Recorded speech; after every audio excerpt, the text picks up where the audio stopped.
us, yeah, we are at the bottom of the totem pole. And you don't hear Reverend Al Sharpton on MSNBC and none of the rest of them talking about that. They're talking about how we can get more tangibles for everybody else. And somehow the crumb that we got, we supposed to share that with everybody. So yeah, definitely have a little bit of a problem with that. We're going to get ready to go in and discuss that. And just let you guys know, we got a couple little stats I want to share with you about the racial wealth gap here in America today. If you guys can hear me, go ahead and give me a thumbs up. Just make sure that the audio and everything is clear before I start. Okay, ready? So you can hear me? Good. Great. Nancy Musa, it's great to have you up in here. We have Melanated Wolf. Good to have you up in here as well. And yeah, I pulled these stats from the Morningstar.com website. And these was based on the median household incomes in the U.S. back in 2020. And it has the black median household income for that year in 2020 was $45,870. The Hispanic median income for that year was $55,321. The non-Hispanic white income was $74,912, and the Asian income was $94,903. And you can see that the Asian income almost doubled what the actual black income was. Now, Asians, we know that they recently got a COVID relief bill for their businesses and everything else on top of the anti-hate bill. But you can see, and also Asians also push for them to go ahead and get rid of affirmative action at some of these Ivy League schools because they say they were being discriminated against. So you have a group of people who really, their migration really started to boom over the past 40, 50 years, and they're making almost double what black people are making. And they have more laws under the actual system than actual black people have. So Hispanics have almost $10,000 more in median income at $55,000. Non-Hispanics have $30,000. Non-Hispanic whites have $30,000 more. And like I said, the Asians are close to almost double that. And that's just for the actual median household income in 2020. Also, when we look at the poverty rates in 2020, black people accounted for 19.5% of the poverty rate. Hispanics was at 17%. Non-Hispanic white was at 8.2%. And Asians was at 8.1%. So once again, we're at the bottom of the barrel of a key metric where you have black people coming in at almost 20% of the poverty rate. Hispanics at 17%, non-Hispanic white at 8.2%, and Asian at 8.1%. So another key metric where we're at the bottom of the barrel and we're looking up at everybody. We're looking up at people who came to this country after us, people who benefited from the civil rights movement, and they're actually doing better financially than we are. And this is just the poverty rate. So we're going to look at another key metric here, and this is the median student loan debt of households. Okay, and we have one for at graduation, and we have one also for after graduation. So the median student loan debt for households for black people was at $23,400. 4 years after that, it rose to $52,726. For non-Hispanic whites, after graduation, it was $16,000 compared to the $23,000 for black people. And after graduation, for non-Hispanic white, it only rose up to $28,000. So for black people, it rose up $52,000, from $23,000 to $52,000. And for Hispanic non-whites, it rose up $28,000, $16,000 to $28,000. So you see a dramatic jump for black people. For black people, it's more than double that. And for Hispanics, it's not quite, for Hispanic, non-Hispanic white, it's not quite double that. So another key metric where you can see that they're talking about the student loan debt and how it impacts black people. Yeah, it impacts us. It seems to be worse than anybody else. And even though it may be somewhat bad for non-Hispanic whites, it's nothing compared to what it is for actual black Americans. We are the ones who are suffering actually the most from that. So if anybody has a question before I move on, they're more than welcome to raise their hand and speak on it. If not, then I can go to the next key metric and we can hear exactly what that is. But so far we see that every key metric there is that black people are at the bottom of the barrel. They are at the absolute bottom in terms of income, in terms of education, what you owe after you graduate. Key metrics, we're dead last. We're at the bottom of the scale. I want to thank you guys also for supporting Newstoter.com. I see my man Chris is up in the house. I definitely appreciate that. Somebody who always sees the content and likes it and shares it, retweets it. I definitely appreciate that. So it's good to actually see some of the people in here that you actually deal with on a daily basis who actually support the content, a black-owned platform, media outlet. So it's always great to have that going on. It says percentage of households with student loan debt, current state, and black people are at 30%. Hispanics are at 17%, and non-Hispanic whites are at 20%. So this is the percentage of households with student loan debt. Okay. Again, when it comes to debt, we lead the league. When it comes to actual income, we don't lead the league. We're at the bottom of the barrel. But when it comes to owing money, we're at the top of the food chain. And when it comes to actually trying to make some money, we're at the bottom. And we're behind everybody else when it comes to this. And this racial wealth gap is continuing to widen. It is not decreasing any. And that's one thing I have not heard the Democrats say, like, we're gonna try to put an end to this racial wealth gap. We're gonna try to cut it in half. They talk about everything from student loan debts and this and that, which would help some, but it's not going to be enough. But you have never seen any candidate come out there and say, well, yeah, the racial wealth gap in this country is just too wide. It's just too unfair. We're going to take a look at median active saving rates of households in 2019. So this is the median active savings rate of households in 2019. Black people accounted for 0.6%. Hispanics was at 2%. And non-Hispanic white was at 6%. So once again, we have less money in savings than any other group. We couldn't even get to 1%. That's how bad off it is for us. That's how far we're lagging behind. That's how far we have. That's the kind of uphill battle that we're facing right now.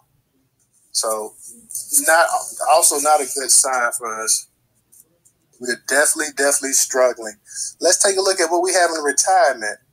Everybody can't wait to retire. You work 30, 40, 50 years in some cases. Let's see exactly what we have in the bank to fall back on for rough times. You done worked your whole life. You got your Social Security. You're hoping on banking on this and that on top of what you have in the bank. Let's see exactly what our retirement accounts look like. And this is dating back to 2019. The median balance in retirement accounts for households in 2019 goes like this. Black people have $35,000. Hispanics, surprisingly enough, had $31,000. But non-Hispanic whites have $80,000.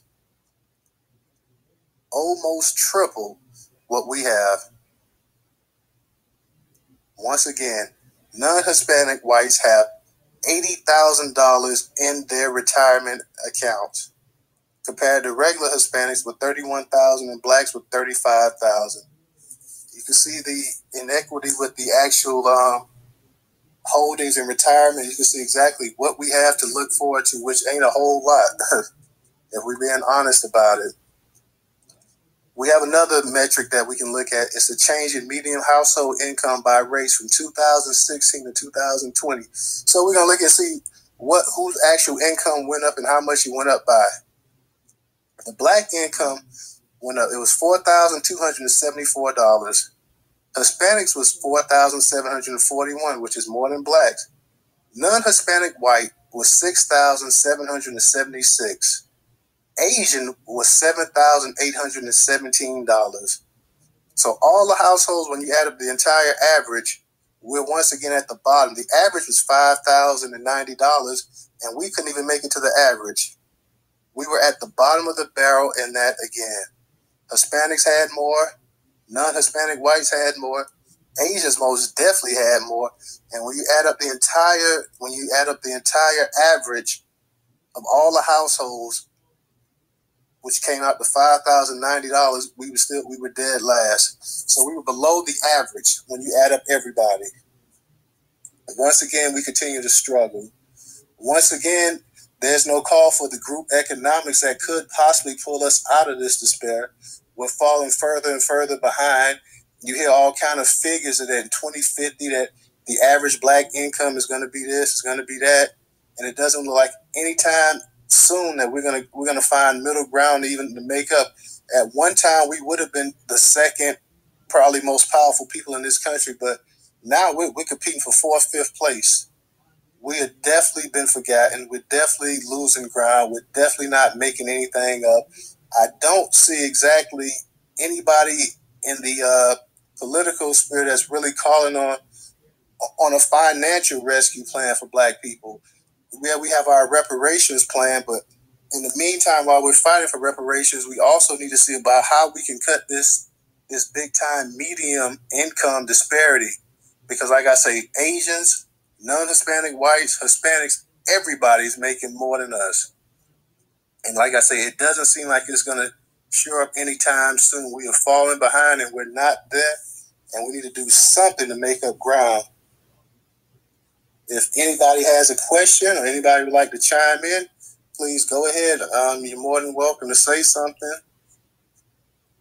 If not, I don't have a problem, talking. If I can chime in, blessings to the family. Oh, go right ahead on. Hey, I'm just listening to the message, so you're giving out good information. With that being said, I do want to have an outstanding understanding, basically saying that it's designed to be this way. It ain't by coincidence that we're dead last. And it's going to always continue to be that way. I know a lot of people in the family, sometimes we try to play, the denial game where it's just, if we just change these things, but ain't nothing going to change until we make it change. We can point out the unfairness that's going on as far as the economic deal, but like you said, we don't have an economic base because we pretty much gave that up with integration for interracial sex. I don't know how else to slice that. We gave all that up, our power and our economic influence to be up under the dominant society for interracial sex. So if I personally think that, like you touched on, if we want to even begin to pull ourselves up or come up out of this, the economic wealth gap, we have to support and make sure that we finance our businesses so that our businesses can hire people that look like us for fair prices. As long as we pretty much depending on the dominant society to give us, fair prices and, treat us equally like everybody else, that's going to be a no-go. We're powerless people kind of begging the dominant society, hey, look out for us, we're the salt of the earth and black magic and we're so special, just do right by us. And that's pretty much what I wanted to touch on, just a mindset of, we need to focus on ourselves and do right by us. That's all I want to say. Well, I agree with you 100%. My thing is that we know the dominant society's hatred for us. We know all of the roadblocks they put in front of us. We know all of the games and everything that they play. But my thing is that when we're vetting a candidate to run for office, that candidate needs to have a black agenda. And that black agenda, one of the things that we need to start also influence, and we know that reparations, like I say, of course, that's one of the main reasons why people don't want reparations, because they know, hell, if reparations get put into place, that's going to drastically cut the damn wealth gap. There will be no more wealth gap. So everybody, and like I say, you can also find these other races to come in there and chime in and start popping off, telling you why you don't deserve something, and their family wasn't over here in the country at this time, and they didn't own slaves, and this and that, yada, yada, yada. Yet every last one of these groups have benefited from the civil rights movement. Our problem is that we have too many people, too many black people in place, like Sharpton and Clyburn and the rest of them, that are not going to sit up here and talk about the racial wealth gap. They don't want to. They do everything they can in their world not to mention reparations. Reparations is like the elephant in the room. But another elephant in the room is this racial wealth gap. They talk about all of this. They talk about the student loans, and they talk about this. They talk about that, and that's just a small part of the problem. You know, if you really want to alleviate the entire problem, like I say, you just can't get rid of a symptom. And that's what the actual student loan debt is. It's just a symptom. It's not a cure. It's not gonna stop the actual problems we have. And for the fact that you have a group of people in this country, a lot of these people that immigrated in the 60s and the 70s and the 80s, and these people make more than black people, and some of them making more than black people by a good amount. And nobody seems to have a problem with that. Nobody seems to bring up the issue. And when they do come together, when they are having their little Democrat party and this and that, the first thing they're talking about is how we all need to come together as a group, how we all need to do this, how we all need to do that. Yet when you see the Asians and you see the Latinos, Hispanics, the Arabs, or whoever, they all about themselves. You know, and nobody chastises them for being all about them and their own people. But when it comes to us, it's a problem. We're always getting that heat. We're always getting, oh, well, you guys are divisive. You guys want this and that. And that's not the case. We want what we work for, what we built. And we built more than any other group in this country has. So it would just be, it's just right for us to want to look out for our own. And like I say, to be at the bottom of the barrel in every key metric there is, there's something wrong with that. I mean, you can't sit here and tell me that that's fair. You can't sit here and tell me, a lot of times people like to play these games and talk about, well, you know, a lot of these people come to this country, they can't speak the English, they can't speak the language, but they bust their tails and they work hard and they make sure their kids go to school and they stay out of trouble. Like, man, listen, nobody bust their tail and worked harder than what black people did in this country. The harder you work, it seemed like the bigger the hole was dug that they put you into. And as soon as you got out that hole, somebody was there to trip you and push you back down further. This, you know, I just can't get past this right here. And like I said, we see a lot of Twitter spaces, we see a lot of articles, we see a lot of stuff put out, but we don't really see the racial. We are not attacking that enough, I think.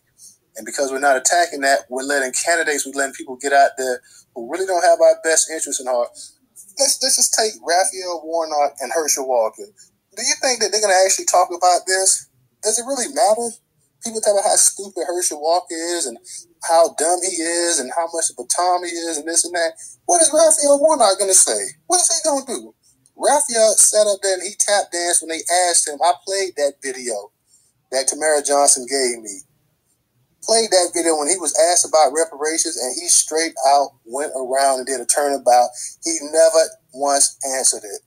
You can ask Raphael Warnock this same thing about the racial wealth gap and how can we cut that in half, and he would come up with 1,000,001 excuses. He's not going to sit up there. He's going to toe the party line. His party doesn't want to talk about it. His party doesn't want to address it. You think Joe Biden wants to sit up here and address this? You think Kamala Harris wants to sit up here and address the actual wealth gap? She doesn't have a problem because she considers herself Asian anyways. She doesn't have a problem with the Asians making 3-4 times what black people make. And she's the same one that set up and talk about she's not going to do specifically anything for black people. But she was black enough to go to HBCU. She was black enough to play this sister girl game to help herself get elected. But now it's time to look out for black people, black women specifically. Where is she at? Nowhere to be found. MIA, missing in action. So it's up to us as a people to start pushing the agenda. It's up for us to start speaking up for ourselves, because you can bet your ass that none of these politicians are going to speak up for us. Have they spoken up for us? For every Marcel Dixon that we have as a hopeful that he could possibly capture that seat in South Carolina and lead a change, you're gonna need dozens of black people like that in politics, if not hundreds across the nation locally. One person is not gonna be able to do it. We just need an avalanche of candidates to come in here and to actually have our best interests in heart. And like I say, for black people, for Asians that have almost 3 times in retirement what black people have, and for that not to be something that's troubling and upsetting, for us to just sit back here and we watching people sign bills for this group, bills for that group, giving money to this group, giving money to this group, and then when we get ready to come up to them and ask them something, they turn their pockets inside out to like, it ain't nothing. That's a problem there. I don't give a damn who likes it. It's a problem there. And it's been a problem there. And we're part of the problem because we're not doing anything about it. Let me hit you off with this. Go ahead. What up, my weebles? What up? What up? I am the Hammer. Listen, like me, I'm sure most of us, my family, we come out of the black church, and that is it's been such a bedrock of our culture for so long now. One thing that we have to make sure we don't fall into is the preaching. These spaces are fantastic, but in order to make it above that level, we have to make sure that we don't just fall into the preaching and just repeating or saying what the problem is. It's easy to do that without providing the solutions and where we should go and how do we go forward. Very important. Something that we should know is that China has a plan for the future and how to dominate the world by the year 2050 or 2035 or whatever it may be. And their plan is not to innovate. That's not what it is. It's to steal it. Steal the plans and then recreate the things that have already been done. What I'm trying to say is we don't have to reinvent the wheel, guys. We're extremely innovative. We always have been. But we don't have to always reinvent the wheel. There is nothing new under the sun. So we need to take some of the things that are great, spit out the bones, eat the meat, and go ahead and build something fantastic that we can all benefit from. Overall, I'm trying to say here is that in order to progress forward, we have to dominate certain sectors of our society in order to bring in that wealth for our communities so that we can use that in order to benefit us by buying off the politicians like everyone else is doing, creating our institutions such as our police academies for community policing so that we don't have any more George Floyds. What we noticed with the George Floyd situation, it happened, we reacted how we reacted, it went worldwide and viral, but we didn't put things in place in order to prevent the next George Floyd. We didn't put things in place and then say, will these things we have in place now prevent the next genocide or the next killing of George Floyd? As we see, there have been others since Mr. Floyd. So those things were not put in place. We have to create our institutions, our police academies for community policing. We have to create our schools in order to educate our children, like the MOVE organization of Philadelphia. We have to educate our kind in the things that are necessary for us to move forward, such as shipping and industrialization. We have to be able to educate our own because they're not going to do it for us. There is a genocide agenda against us. And we have to become real with that and have that understanding and not be so caught up in the why or how could anyone do this to us? We're such a beautiful people. That's the emotional side of things. And it is very hard to understand why anyone would want to destroy such a beautiful people. It makes me cry on the inside when I see the beauty of our people and then put that right next to them destroying us in the way they do. I don't get it either. But we have to put that to the side and go with the facts over feelings. And how do we dig ourselves out of the ditch and the hole that we're currently in. The racial wealth gap is killing us. But how do we get out of that? What do we do in order to start the great dig? I'm going to yield for now. You made some very valid points. I definitely appreciate you chiming in. I'm going to toss a you Ray in just a second. I say this right here. Look at everything in your house. What in your house do we produce that we mass produce? What about the toilet paper, the toilet tissue, or the soap, or the deodorant? What stuff? What toothpaste? I mean, on a wide scale. And yes, I know you have black entrepreneurs that do create some of this stuff on a smaller scale. But where's our Procter and Gamble? You know, why aren't we making potato chips the caliber of Doritos? I mean, we're the best cooks on earth. Also, entertainment. Entertainment is a commodity that is used from black people and exported all throughout the world.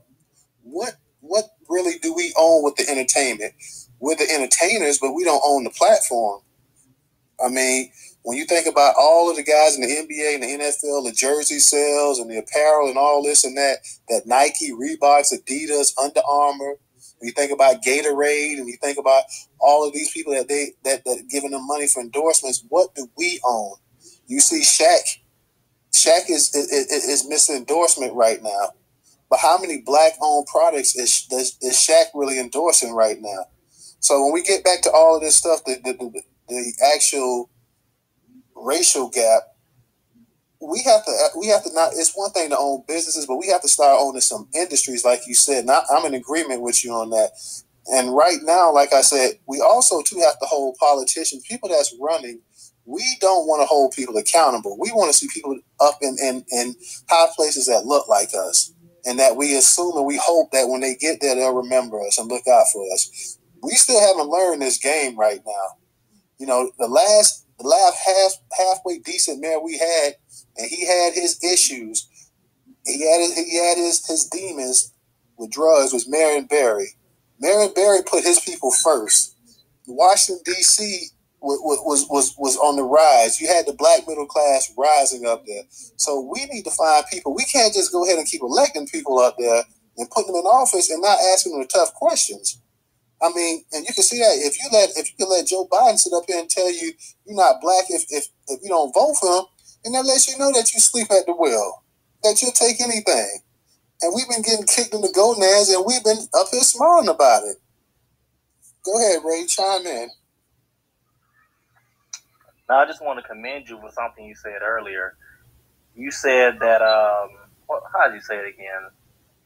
We need to be asking the politicians the tough questions. How is it that when Ukraine needs money, you guys can always find billions of dollars? When the Asians need something, when LGBT needs something, you guys can always find something. But when it comes to us, everything has to be shared.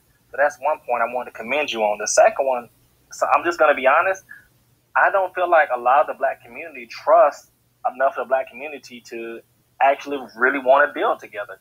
We always have people within us that always want to try to sabotage us, and that is a huge problem. And if we wanted to build, quickly, I would want to say something we would probably have to do would be to have to go through the white community to get some type of money, since we really can't depend on all of us to really come together. But then again, those people that we're getting the money from are looking at us as their direct competition. So why would they want to give us the money? It's kind of a bad situation to really be in. Here's my thing, though. Do we really need... I know when we do the numbers, we say that there's 45 million black people in America. There's 50 million black people. It may be even 60 million. But do we really need all these people to really get something popping? I don't think we do. When you look back No, you're right. One thing I just wanted to mention, too. Yeah, you're right. We don't need everybody. With black people, if we see one person, like let's just Tariq for an example. We see, okay, he's been in a museum. A lot of black people, once we see, okay, his brother's for real, we'll jump behind him. But I guess we just need that person just to see that one person's actually doing something for the community. Yeah, we're that type of people. We actually have to see it before we actually believe it. But my thing was that, like, when we think back to the Million Man March back in 94, 95, whichever year it was, And you had Farrakhan. Farrakhan was able to assemble 1 million black men out there, close to 1 million black men. And you think about, like, I remember what John Henry Clark said, that if you could have got, say if you just would have got 100,000 of those black men out there to contribute $100, what type of industry, what type of business could you have started back then? I mean, we're looking at this stuff now. I don't think, because it's not realistic. The way we are as a people, we're not going to ever support something wholesale. Like, I hear people saying, well, we don't need 5 million black people to be aboard on something like that. The Nation of Islam didn't start off with 5 million black people. And I doubt seriously the Nation of Islam have 5 million black people right now. What we need are just some diligent black people who are hardworking. We need the working class. We got to forget about the celebrity class. We got to forget about the millionaire class. We need the working class and we need the middle class to get together, and we can sort this out ourselves. We need to start seriously looking at group economics. And that's something that and Dr. Claude Anderson, this man is up in his age now, and you don't know how much longer the elder's going to be here. He's been saying this stuff. We sit up here and we wait for black leaders and this and that. And we've seen time and time again that black leaders get killed. Black leaders get framed. Black leaders get blackballed. Like we said, we're working on a code right now. We need to get together, and we need the working class people and we need the middle class people to get together, go ahead and invest. If we can get to the point where we can get 4,000-5,000 of us in throughout this nation, create a website, create a database, start to work with black economics, economists and stuff like that, create our own group tanks and whatnot, and see what's feasible in terms of business and what we can do. That's something myself, I would love to invest in.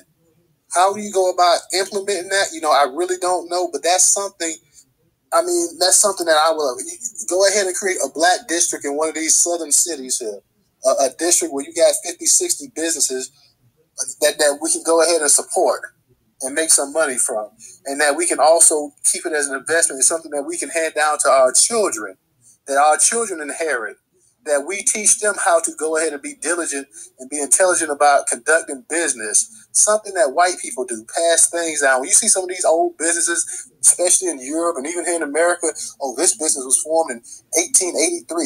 These people have been handing this stuff down for hundreds of damn years here. That's how far behind the damn ball we are as a people. We got to tighten up here, man. And we got, like I said, we got to start holding some of these people. We are the most celebrity worshiping, praising people in the world. We sit up here and we worry about, we're so happy that somebody's on cribs and somebody's driving around the Rolls Royce, stuff that you ain't gonna never see. And we happy for it. Christian, I see you had your hand up, and then Ray, you go ahead. I hope Ray say the same thing I do. You definitely hit it on the end. Let me tell you something. I think John Henry Clark is wrong. I think he's wrong. Can I say that without being attacked? I hope I can say that. Go ahead. Okay. It's just an opinion, okay? But I think John Henry Clark is wrong, and I think he's approaching it like Roland Martin. Let me tell you something about Press TV. Press TV, like Roland Martin has his own station, Press TV is sponsored by an entire government. An entire government puts their money in order to keep Press TV going and keep it afloat. Some things are currently happening with them and whatnot, but that's different.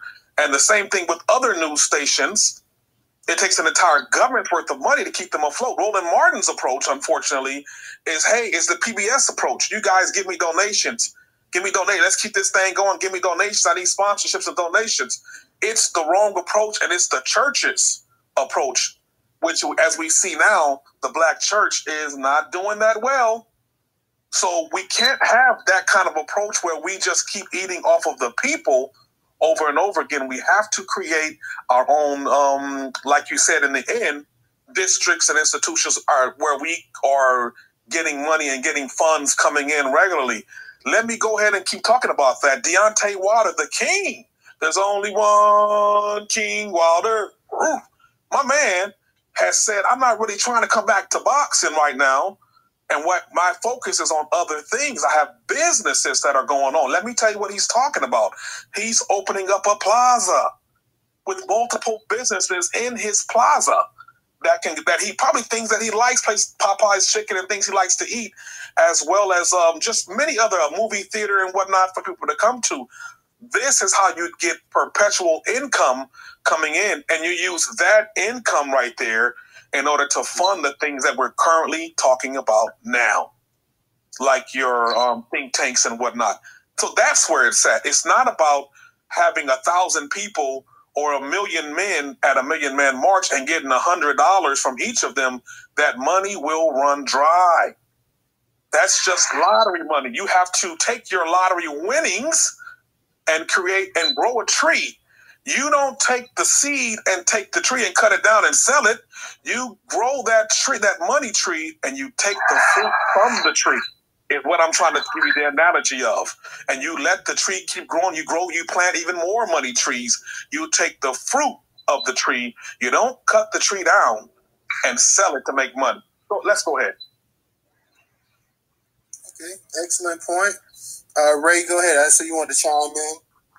I wanted to ask, you made a lot of great points. I wanted to see if there's any way we could reach out to the Nation of Islam, because it seems like those brothers have, really gotten it down pat. I mean, if anything, we can learn from them. We can start taking some notes. Like I said, it's a start. I mean, that would be great. My only thing is that it always seemed like the nation was always separate in terms of I don't know that I can't really speak on it 100%, but it always seemed like they were always a separate entity. Like they actually were their own nation. I don't know now how things are. Maybe they are to the point where they're willing to work with outsiders and they're willing to work with black groups and whatnot. But the actual plan that Elijah Muhammad put into play, you can see that it's still, to this day, is still effective if you use it correctly. I would love to do something like that with the Nation of Islam. Hell, I would love to work with Dr. Claude Anderson and see exactly how you could structure something like this. You have my cousin's number, Judge Joe. I mean, I'm pretty sure, he's a celebrity. I'm sure he can get in touch with Claude Anderson. Oh yeah, because I heard them on a podcast years ago. I cannot remember who it was, but I heard Dr. Anderson and Judge Joe on the podcast. And I'm definitely going to reach out to Judge Joe more. So it's one of those things that if you yourself, I have no experience in it. If I could, if it was something I knew more about, I definitely would be trying to implement it. So. You're right. We have to be pointed into the right direction, and you have to speak to the people that's actually experts on these fields and know this type of stuff to really, get something popping off. And like you say, the biggest thing would be just, finding somebody. It has to be somebody that's successful that people know if you're black. Because if you're just a Joe Smo and you're talking about this, people talk, well, yeah, this sounds good and it sounds great and everything like that, but I don't know. You could be up here trying to swindle money. You could be trying to rip people off. And you know how we think, too, now. Yeah, that's what I was saying earlier. There's a lot of mistrust between black people and other black people. For whatever reason, we think everybody's just out here trying to scam. And it's really not. I actually really care about community. My community. I really want to do something, but it's just I'm only one man. And I'm with you on that. I'm looking at this and I'm seeing the way we all see every day how these prices are going up. I think I posted an article from Newstoter, and it was saying that something like 93% of the cities in the USA, black people can't even afford to live in. So what's going to happen 20 years from now? When our kids are grown people and have kids, what's going to happen here? How are they going to live? How are they going to survive? Like I said, we have to start looking at creating our own. Why don't we giving all this money? I remember a few years ago, you had Popeyes came out with they chicken sandwich. They had a little black lady Annie on TV. Why don't we have our own chicken franchises? We know how to cook chicken. We know as much as they stereotype us about loving fried chicken, who can cook chicken better than us? Why don't we have something to rival Popeyes and KFC? We certainly have enough black celebrities that if we had a group of investors, we had a group. That's why I say, I know you were saying that you don't need 1,000 people, this and that, but I kind of disagree a little bit on that, to the simple fact that we traditionally are ones who don't get the kind of money, the loans and grants and stuff that these other groups get. If you had an actual base of people that believed in each other, people that, that people felt that they, all of them were partners in something. I think if you actually had a pool of anywhere from 2,500 to 5,000 people, and I'm just throwing those numbers out, people that are willing to invest monthly. It has to be something, it has to be an investment monthly, whether that's $50, whether that's $100. That if you had that type of participation, I believe that you could do wonders in this country. If you had a group of black people that started off that small, do you know what kind of, and people, we actually as black people saw that, okay, well, this is something that's working. Do you know how many chapters and organizations and branch offs you could get from something like that? You get the ball rolling. I really believe, like I say, the group economic aspect, what Dr. Claude is saying, is not something that's just exclusive of blacks. We see Jews doing it. We see Italians doing it. We see Cubans doing it. We see Asians doing it. At one time, black people used to do it. I know that's been a lost art form since integration, but at one time, black people did it. When we look at Tulsa and Wilmington and Rosewood and all these places, these weren't government-funded places. These were black people that got together, that said, we're going to pull our resources, our little meager resources together, and we're going to get something. And when they did that, they flourished. Go ahead, Ray. Another thing, too, I wanted to add to that. In those times, obviously, that's all black people had to rely on was other black people. Nowadays, you got these black people thinking the Democrats are their friends, thinking the Republicans are their friends, et cetera, et cetera. That ties into it, too. Oh yeah, absolutely. Because like you said, that's all you had. That you can only live in one area. You can only go to one school. You can only go to one church. So that made you as a people tougher. You had to depend on your people. You had nobody else that you could depend on. So you had to go ahead and you had to depend on each other. Now it's different because now you have options. Now you have choices. Now you can live in whatever neighborhood you want to if you got the money. Now you can go to whatever school you want to. Now you can marry whoever you want to. So there's a lot of different things have changed since that time. And right now, like I say, as a people, we don't have that sense of urgency. We don't have that sense of need. We don't have that sense that, hey, you all I got. We feel like, well, hey, there's other options. And a lot of times, let's be for real, a lot of us don't want that responsibility. We're fine with the way things are. We might gripe and complain about this ain't right, this ain't that, but are we willing really to take that step and try to better our people and do something for our people substantial and do something for future generations who are going to be squeezed out? Okay? It's no if. I just read the stats tonight. In every key metric, we are dead last in terms of having wealth in this country. At the end of the 1960s, I'm sure you had to be the number 2 minority, the number 2 group in this country. You're number 4, 5 at best now. And it ain't improving. It's going to get worse. You got a bunch of Ukrainians coming over here too, that they giving all kind of damn money and resources to. They gave all kind of money to Afghans. They're going to keep giving money to anybody they can squeeze and push black people further down that loop because they have this distaste, this hatred for black people. They don't want to see black people anywhere near them in terms of wealth. So we're going to continue to get pushed down, and we haven't realized that. And we're sitting up here, like I say, I seen Al Sharpton running his mouth, and they try to badmouth black people if you talk about wanting something for your people. Stacey Abrams sitting up here, and she knows she has no damn chance of being the next governor of Georgia, but she knows she has a place at the feet of these Democrats in Georgia because she can get a bunch of black people registered to vote. 2, she can raise money for their political party. So that's their only interest in her. She has no shot. And she's hoping maybe if Biden gets reelected, she can get some kind of post in his White House. Some kind of staff position. She has about as much chance of becoming the next governor of Georgia as I do becoming an astronaut tomorrow. She has no chance. But they're going to keep putting her up there so she can get waxed. She can go ahead and she can elect millions of dollars. I think she raised something like $11 million in a couple months. And she got all this crap they were talking about. Oh, Georgia has these Jim Crow laws and this and that. And well, if it's so Jim Crow, then how you got all these people to register and vote? See, this wasn't for black people. This was for illegal immigrants. This is for people that's not even American citizens. A lot of them, and they use a blackface once again to push this agenda.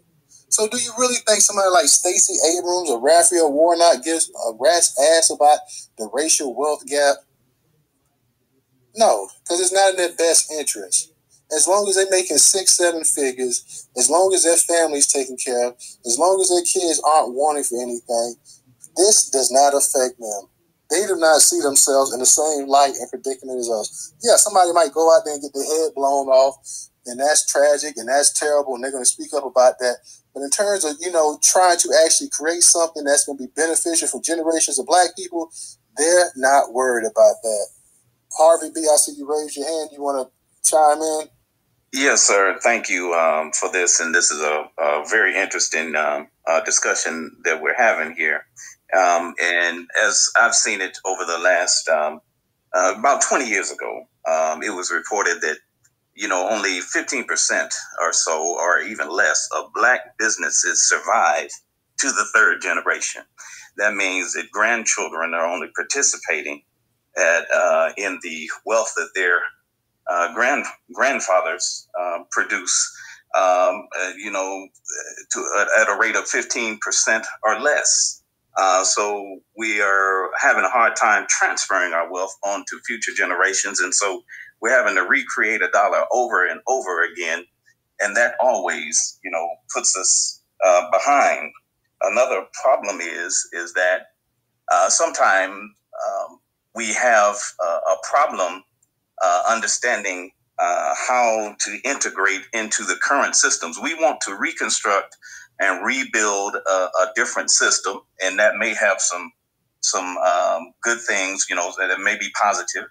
But then again, it will also delay us from being able to move forward, because if we're trying to build something that evidently the other side is reluctant to build over because it doesn't, suit their purposes to build things over, we've got to learn how to get into the system and play to our strengths, which I believe it was Booker T. Washington, taught that we should become, so self-sustainable. We should become so strong, become so educated, so knowledgeable about what we're doing until we gain the mass appeal and stop looking for others to accept us. But when we accept one another, when we accept what we're doing, then that thing will grow and snowball, and others will come to us for what we're able to bring and the benefits we're able to bring to society. So I think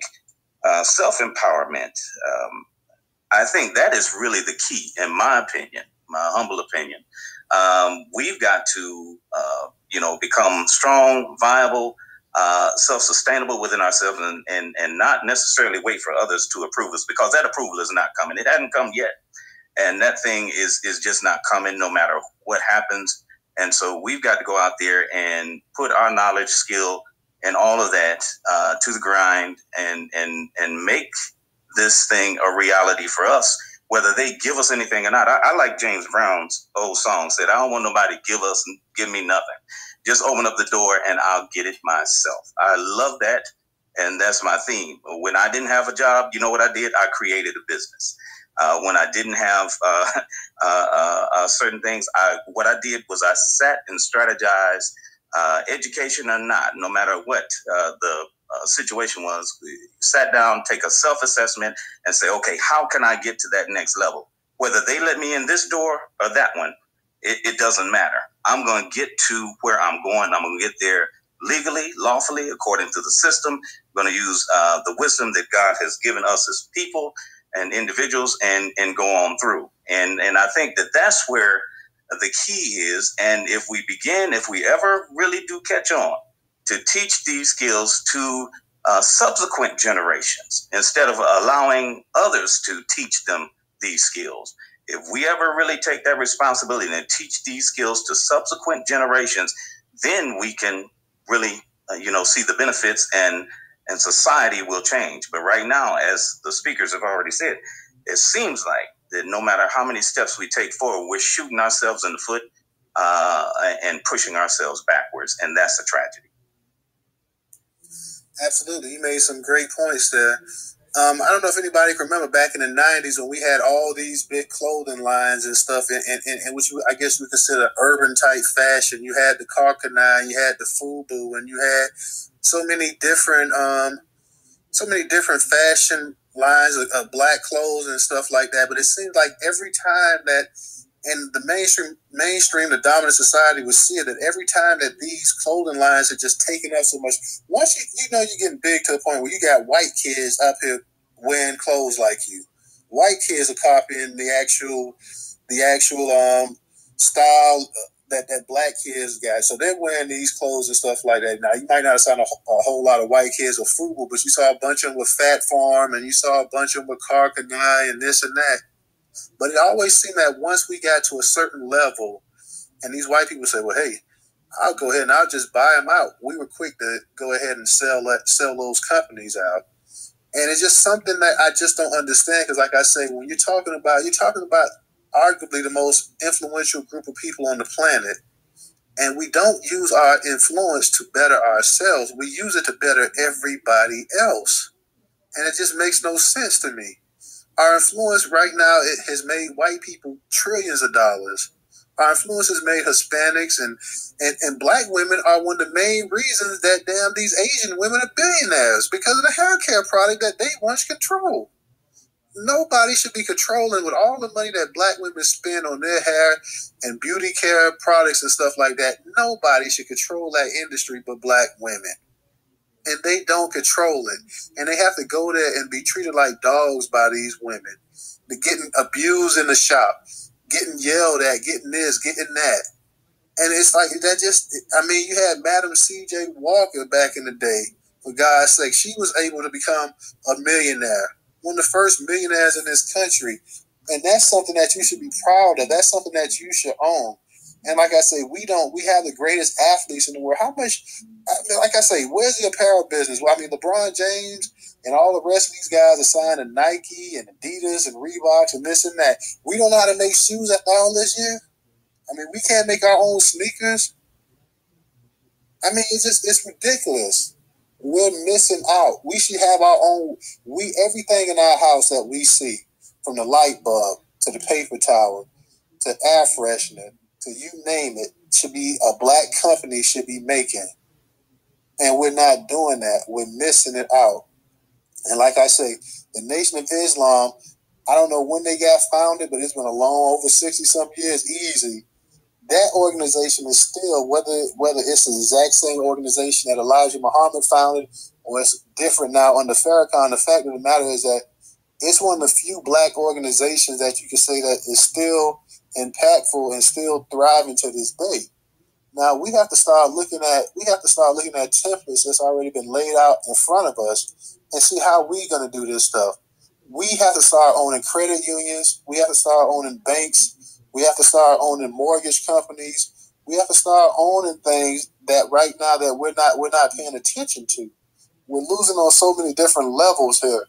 Like you said, we need more schools. We need more of this. We don't even have the grocery stores. We don't have a chain of grocery stores. And I believe I heard Dr. Claude Anderson say there's 2 hospitals that black people own in this entire country. And you're talking about 40-some-odd million people. How in the hell can 40-some-odd million people fit into 2 hospitals? This is the kind of stuff that just doesn't make any sense. This is the kind of stuff that we're losing on major. And like I said, until we actually start holding these people, we're letting these people slide by. Democrats know that we're not going to ask any tough questions. I don't know what it is with the media. They say, well, hey, make sure they tell their candidates, make sure you stay clear of this subject, you stay clear of that subject. I know a lot of people say, well, why don't y'all have the same heat for the Republicans? Well, because black people aren't putting Republicans in the office. They're putting Democrats in the office. So until we can actually start holding people accountable, we're going to constantly be considered a joke here. And I'm not exactly sure, excuse me, I'm not exactly sure how we're going to do this, because because right now it just seems like we're just walking around in a circle. No one seems to have any solutions, any answers. No one really seems to care. Like, I mean, are we actually happy as a people about our current station in life? Being at the bottom? You built this, but you're at the bottom of the pole. And it's a long way up. It is an absolutely long way up. And I just don't see it right now. I know, and I put out the news every day, and I try to give a variety of it. And sometimes, it's not easy. Some of the stuff is depressing that we're putting out. But I try to show exactly where we're at in this society. I try to show stuff positive as well, too, about education gains we're making and business gains. But I also have to put out stuff about stuff like this, the racial wealth gap, the racial gap in terms of medicine, the racial gap in terms of student loans and stuff like that. I don't know how many articles I put out about racial gaps in something.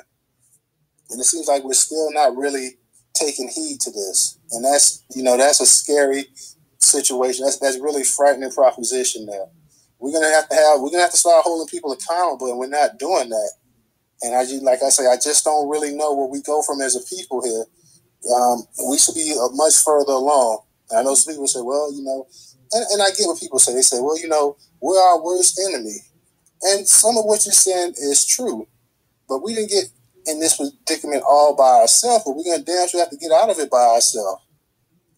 We are going to have to pull our own selves up, because the government has showed you time and time again, they're not interested in doing anything for black people. And when you talk about doing something for black people, they make sure they go ahead and they pull any and everybody into that conversation so they can dilute the argument, so they can minimize what can be done for black people. If there's any type of money that's going to be given away, it's going to be given away to minorities. And black people are going to get a crumb of that, a morsel. So, like I say, to me, one effective way of really trying to change this wealth gap is to start focusing on group economics, to start investing in yourself and investing in your people. And like I say, you don't need to have 1 million people. You don't need to have 100,000 people. You don't need to have 50,000 or 20,000. A few thousand people can make a change. And we have the ability to organize, as we do with protests, as we do with parades. We have the ability to organize and do this as a group of people. And we just got to stop being scared, and we got to stop bowing down to white supremacy and this and that. White supremacy is bad, but white supremacy can't stop us from everything. I mean, I'm not going to even sit there and let that be a cop-out. They may control the world, they may control this country, but through all of that, we've always found ways still to make it, and we can still make it this day if we were to stay on code. And that's something, like I say, I see just slacking from us, and that's from black men and that's from black women. And if we don't start standing up doing something, then the next generation is just going to be even more slackers than us. People up here worried about putting on, you got kids up here talking about putting on dresses and whatnot, boys talking about putting on dresses and all this other ridiculous stuff that doesn't even make any damn sense to me. But that's another topic for another time. But if anybody has something they would like to chime in and mention, please go. You're more than welcome to. I know that this subject here, like I say, go ahead, Harvey. I just wanted to mention one more thing too, and a lot of times we're looking for blame, and certainly I think there's enough blame to go around. So I'm not saying just overlook all that and live in an alternate reality. We gotta paint the picture and realize what and who we're dealing with.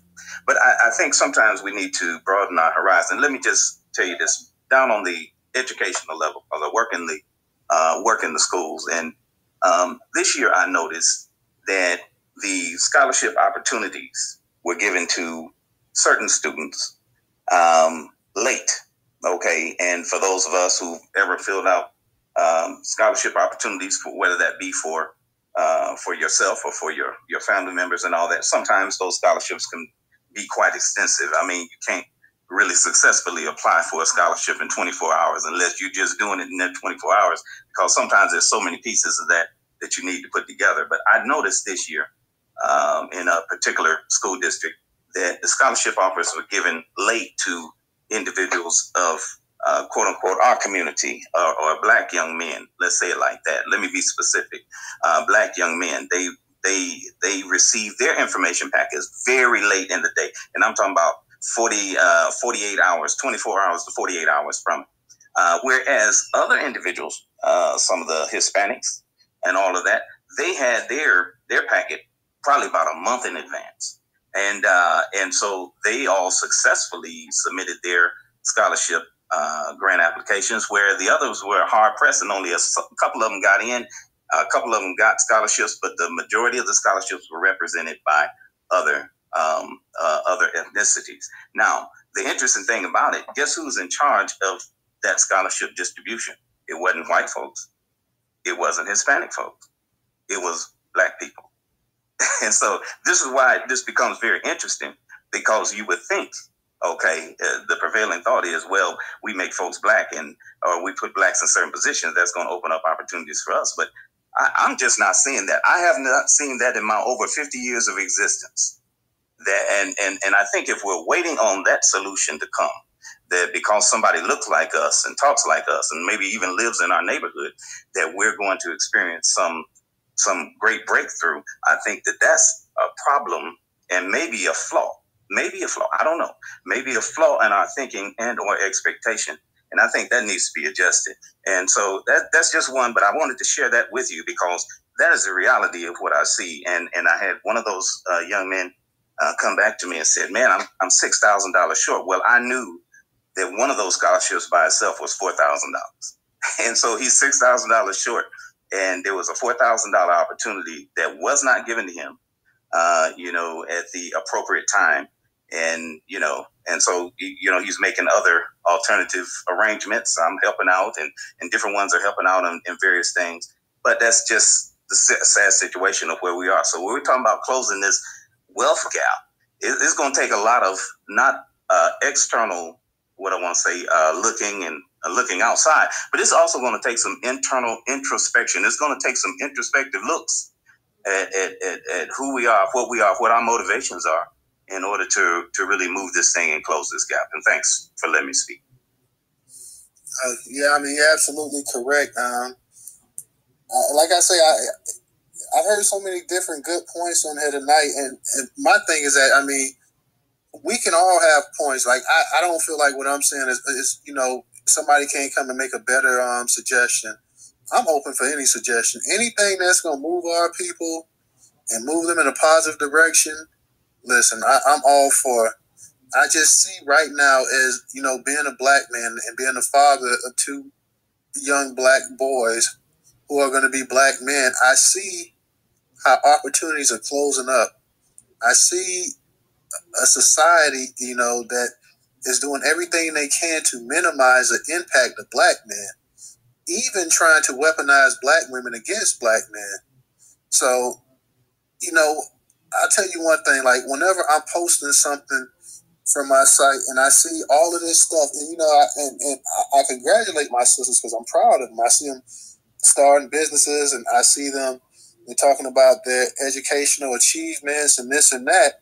And it seems like it's almost 10-1 for the positive impact that you see black women making as compared to black men. Now, this stuff here, these articles and posts, I didn't write myself. This is coming from black-owned media outlets and stuff. I'm posting it because, I want to give a shout out to the sisters and I respect them and whatnot. But I don't see that same amount of effort, that same amount of intensity going into black men and black boys the way I see it going into black women. And that's not to take a shot at black women. That's just to say that I even see, like, you have people like some of these banks, Bank of America, Wells Fargo, they say, well, we're gonna invest $30 million into black girls. We're gonna invest $20 million into black women. Well, what are you gonna invest into the black boys that y'all always talk about? Ain't nothing but a bunch of thugs and gangsters. What are you going to invest into them? Since all they do is go and hit people upside the head and rob them or sell dope and this and that. How are you going to help them out? How are you going to help these boys who are descendants of the men who built this country, who made this country great, as you like to always talk about? What are you going to do for that? How are you going to help them out? Because here's the thing. if we are to rise as a people, if we are to take our rightful place in society, as we all believe that we should, you're going to have black men and black boys stepping up. They're going to have to be the ones that's going to do it. And if they're not doing it, then hell, we in trouble. So, I mean, my thing is, like I said, we have had master teachers for the last 60, 70 years. And it makes me for real further than that. Go back to Booker T and go back to W.E.B. Du Bois, whether you agree with everything they said about the Talent of 10 or Booker T's so-called compromise. We have had black men, black women, Dr. Francis Cress Wilson. Now, we've had all of them telling us what we need to do. We've had all of them telling us, Malcolm X, Elijah Muhammad. We've had all these people telling us what we need to do to come up. How long do we have to play recordings of them and see old TV films of them to actually start putting this stuff into play? These people told, some of these people told you 60, 70 years ago what was happening, the agenda, what was it going to be. And we still are lagging behind. We still falling behind. We still haven't wised up. We're still letting them use black people in politics, black people in the Democrat Party, black people in the Republican Party as well. We still let them use these people to play games with us. These people are not interested in crushing no wealth gap here. These people, as long as they're getting their crumbs off the table from master, they're content. They're fine with it because their kids aren't going hungry at night. Their kids aren't the ones getting laid off from work. They already have their 6, 7 figures, and God knows how much else in some damn account in the Caribbean that can't be touched. So they're not the least bit concerned about. They don't see themselves as the rest of Black America unless they get arrested, or then they can see white supremacy and racism and this and that. You had even Clarence Thomas back in 1990 with the Nita Hill thing talking about this was a public lynching, that he was being lynched. When the hell has a black man ever been lynched for doing something to a black woman? Never. So that was a bunch of BS to even come up with. No black man in this country has ever been lynched for doing anything to no black woman. He's been lynched for doing something to a white woman or being even accused of doing something to a white woman. But no black man has ever been lynched for doing anything to no black woman. Ray, go ahead and chime in. Just something I wanted to add to that. I honestly don't believe that the majority of our people really see the threat of what's coming. I mean, people's in this space like 30. We see it. Are we not ringing the bell loud enough? I mean, are they seeing something that we're not seeing, or are they just playing around, thinking that eventually things are just going to get better? I'm in agreement with you there, man. Like, I mean, they already know, like, with a space like this, and I thought it would be even more people here. Of course, when you have somebody like Judge Joe Brown and Marcel, but we've had other spaces where we had a couple hundred people in there. When we talked about the Buffalo mass killing and immigration and stuff like this, man, you better damn well be just as concerned about this damn wealth gap as you are about immigration and about the Buffalo shooting, the massacre like that. This is for real here.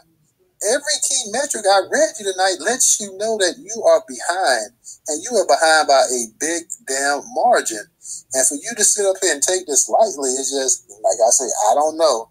Like I said, Newstoter still growing the platform, so that's why I tell all you guys to go ahead and subscribe to the news letter on the website, to go ahead and follow us on Twitter and Facebook and this and that, because we're trying to grow, because I'm dropping content daily. I'm dropping a variety of content. I'm trying to alert the masses the best I can. So whenever you guys see something that's worthwhile, please go ahead and tweet it out, comment, like it, do whatever you can, because like I say, this here, to me, this is just as serious an issue as anything else that we're dealing with, that we're facing. And like I say, just the amount of people that we got here compared to some of our other spaces is a little bit surprising. But my thing is that, hey, if it's just 3 people in here, you know me, I'm gonna say mine, so I don't care. Somebody's gonna listen to it. Go ahead, Ray. No, I was gonna say, I commend you for doing this. Obviously, I didn't know anything about Newstoter at first, but once I saw that you were a real brother and you really had the people's best interest at heart, I gravitated towards it. So if you keep posting all that daily content, you just keep grinding. I promise you, the rooms are going to keep getting bigger and bigger. The Black Authority didn't start off with 500 people in the room. It takes time, so I just want to commend you. Keep grinding. I'm gonna do all I can to help you grow your platform. Oh yeah, Ray, you've been real from the whole time. You, Miss Copeland, DJ, some other people in there. Yeah, y'all always come through, always support. Chris, it's a bunch of people that's in this space right now, man. They go ahead and they see when I post something, they like, hey, I'm here.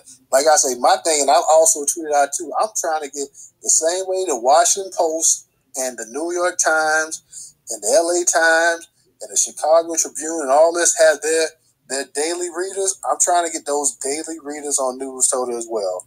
I'm trying to get a Black-owned curation site. I'm trying to get as many eyeballs on the content because we're circulating and we're dispensing news from other Black sites as well. So I'm trying to get as many people there to support Black-owned content as possible. A lot of times people see something that I tweet and they're like, well, they might not agree with it. I'm like, fine. I tweet stuff just to get a reaction out of people as well. I want people to comment. I want people to share their opinions and their views on something. I didn't write it, but, somebody else wrote it. So maybe you agree with it, maybe you don't. And if you don't agree with it, speak on it. It's nothing personal to me.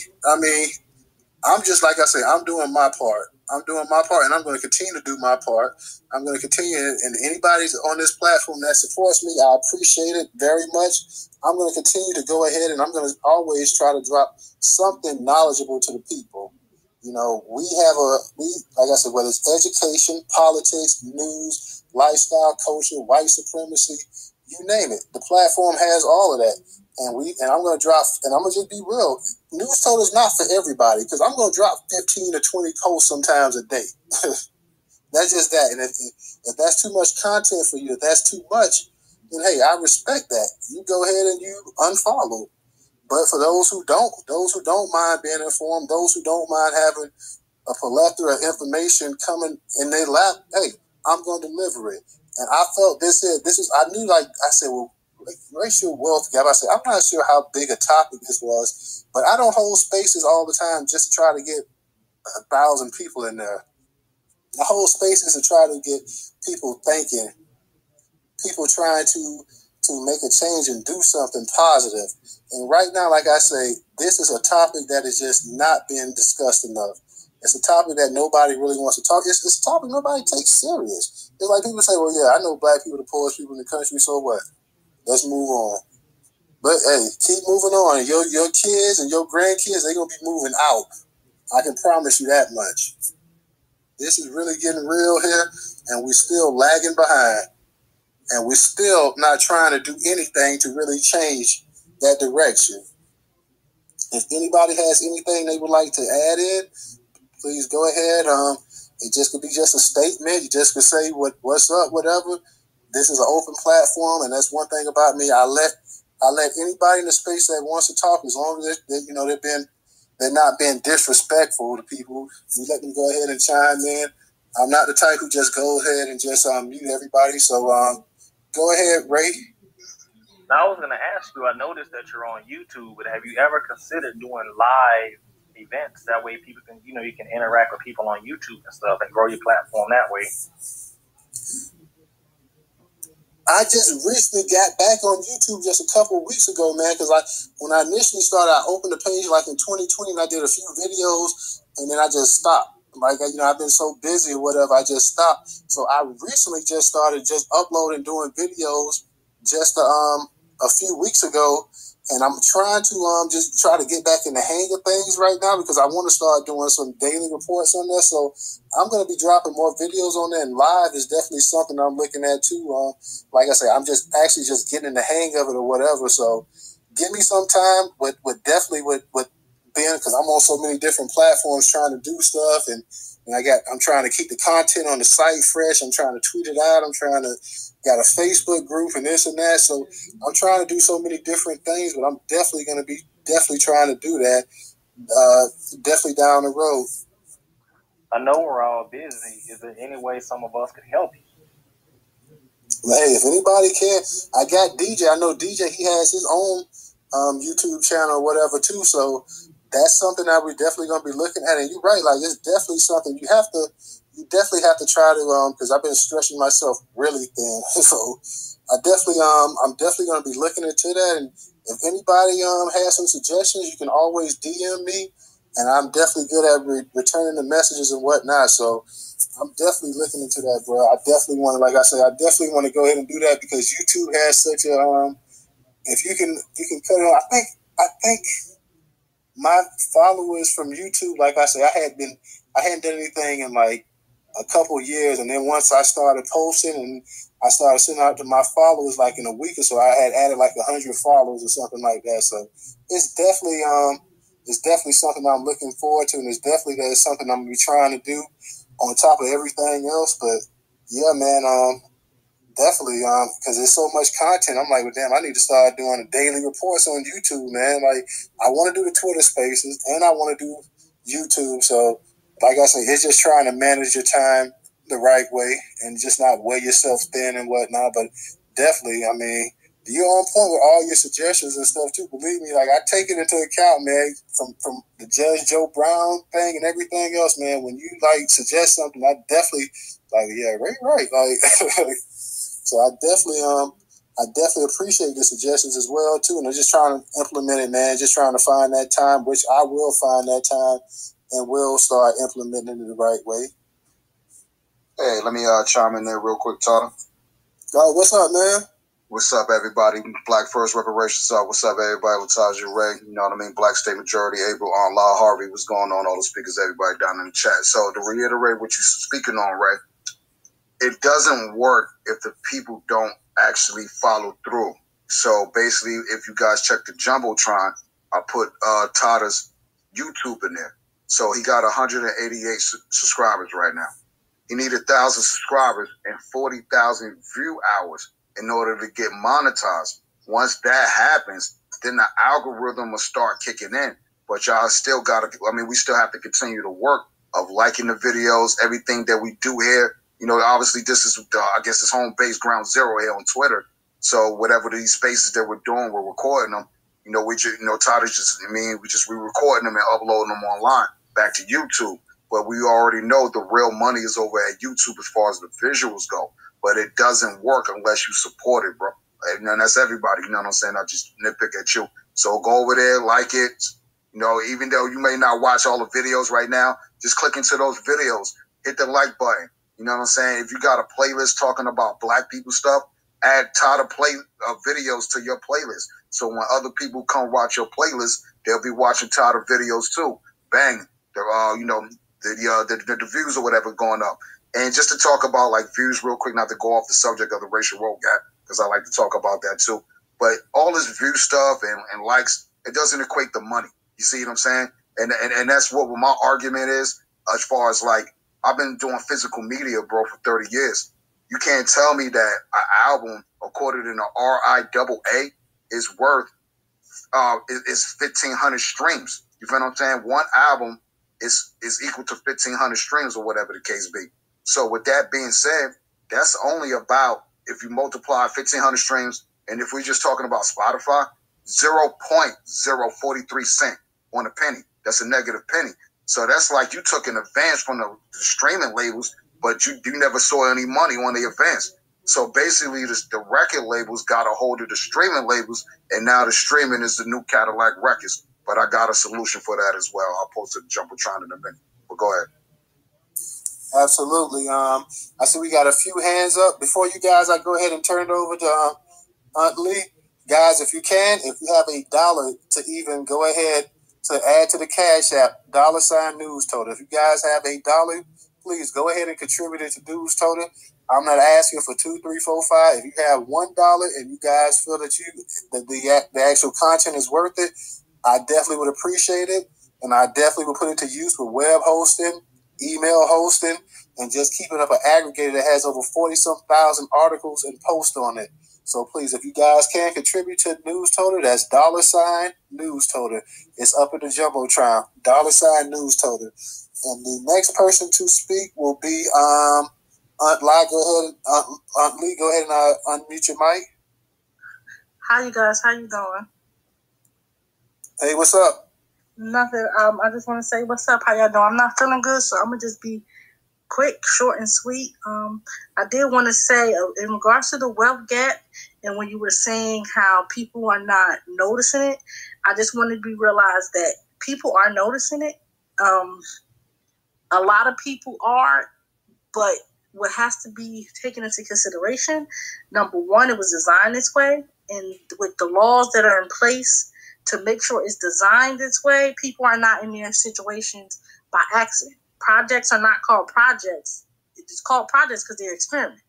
People were put in certain situations like Chicago, the city of Chicago, Detroit, Newark, Cleveland. Some of these cities were literally designed to be what they are.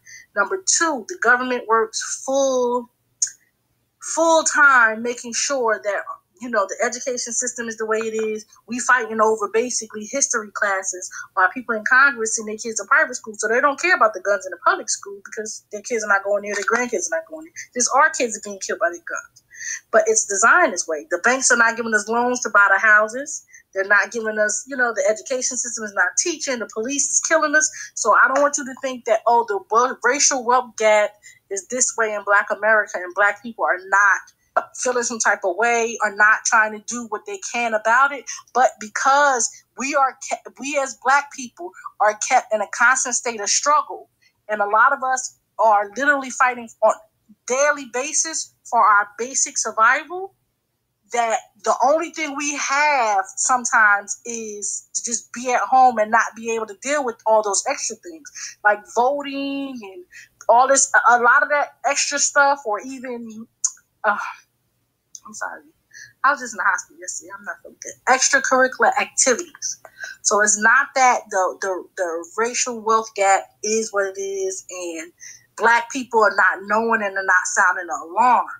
No, Black people are literally in the hamster wheel by design, and they are struggling for their basic needs. So it appears that we are not noticing or not trying to do anything to contribute, because if you look over the recent decades, like even with LeBron and he got his friends and he put his friend on and his friend became a sports manager, Black people are noticing, and those that can are doing. No, it's not enough. No, we need to do more. But the way the system is designed, it's like you damned if you do it, you damned if you don't. Because everywhere you turn, and living in certain communities, everywhere you turn, it took me so hard for me to get out of Newark and try to do something with myself. And then for me to get there and then still didn't get the education and get the house and then now I still got to file a lawsuit in federal court. So it's not that people are not aware of the racial wealth gap. And when you think about it, I tell people, I think from a place of what white supremacy has done. And we have to change our thinking. Don't get mad at your people because you feel as though they don't know. Because they do know. But what can they do in whatever situation that they're in? Because not everybody is in the same situation. We're all at different levels of existing. And when you are living in a survival mode, and you're worrying about how you're going to feed your kids. When you go home, the lights are not going to be on. And you're literally worried, especially now with these gas prices, even getting to work in these day and ages with these jobs and things like that, you're literally worrying about the basics. So it's really hard for you to worry about the wealth gap when your basic needs are not the lights are not on. Your kids is not eating. You're not being able to clothe them. And that is done by design. So the racial wealth gap is what it is because the Confederates designed it that way and wanted it to be that way. But what can we do for those living in those different areas? And that's why I think the solution is we have the numbers.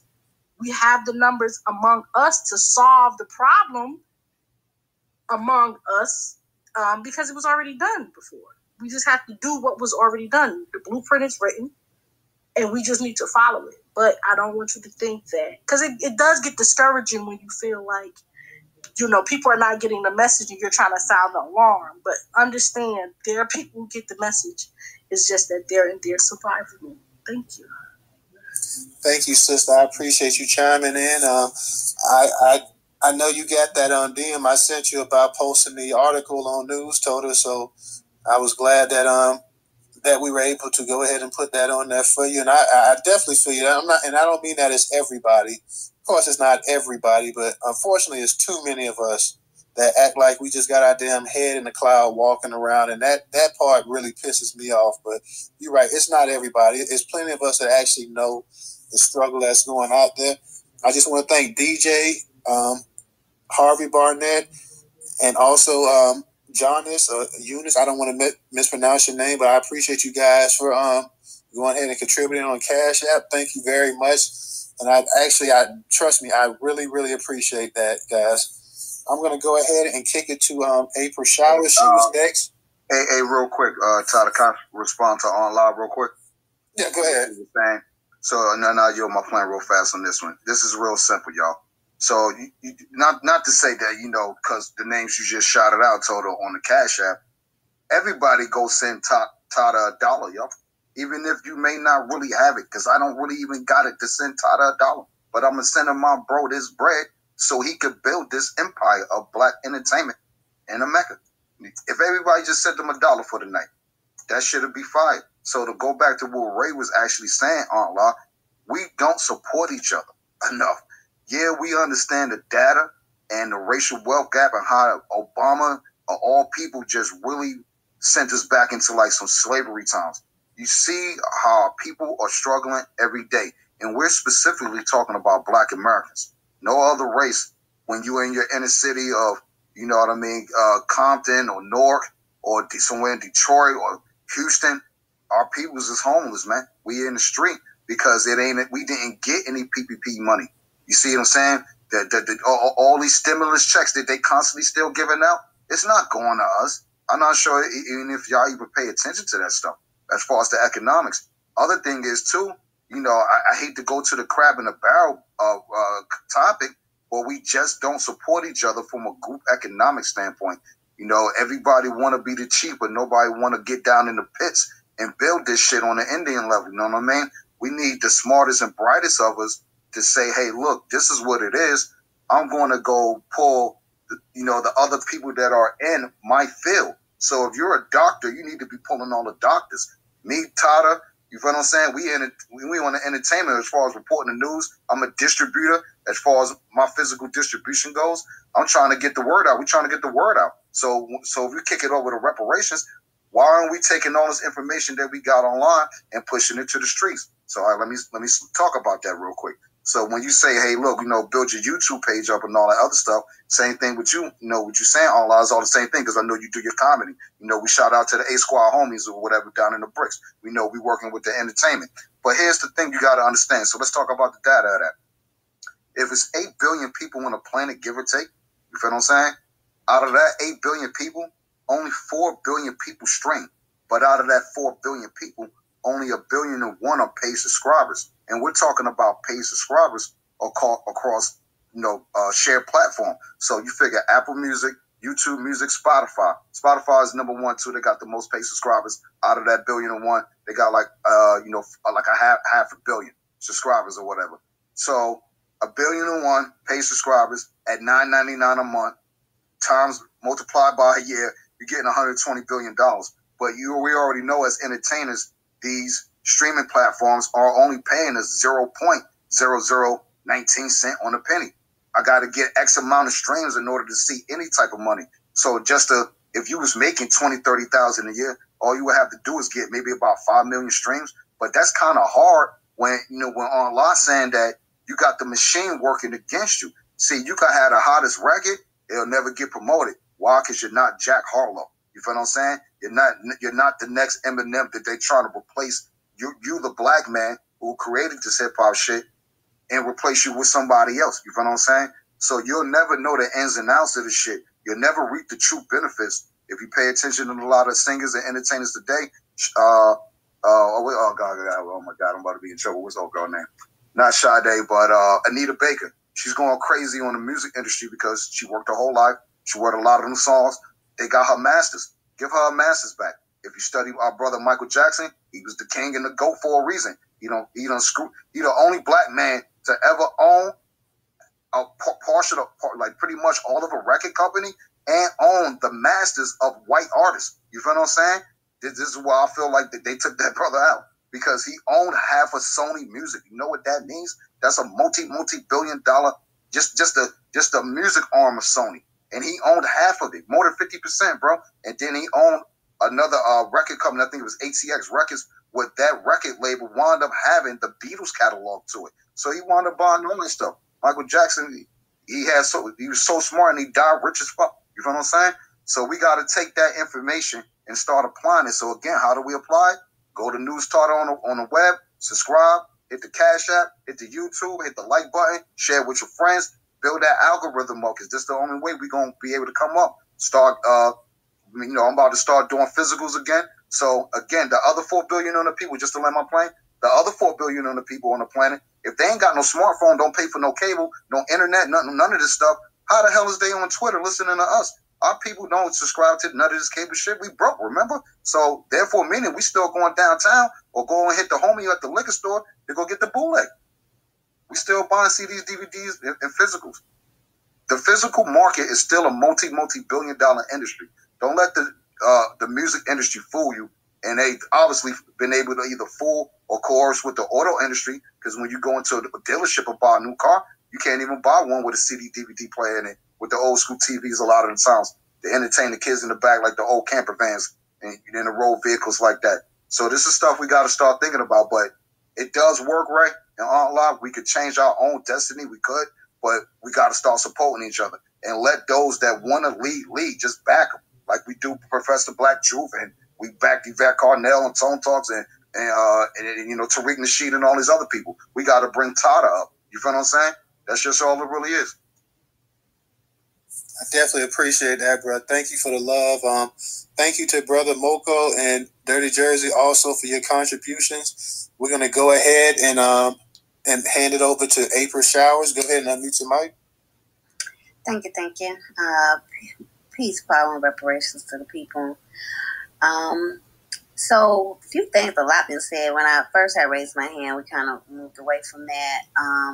But I guess to kind of what you were just talking about, DJ, the best thing to do is to sign yourself, right? It's many ways to make money within that industry.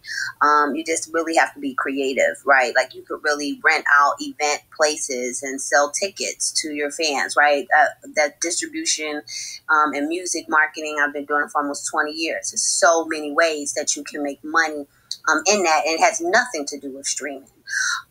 So I just wanted to say that real quick.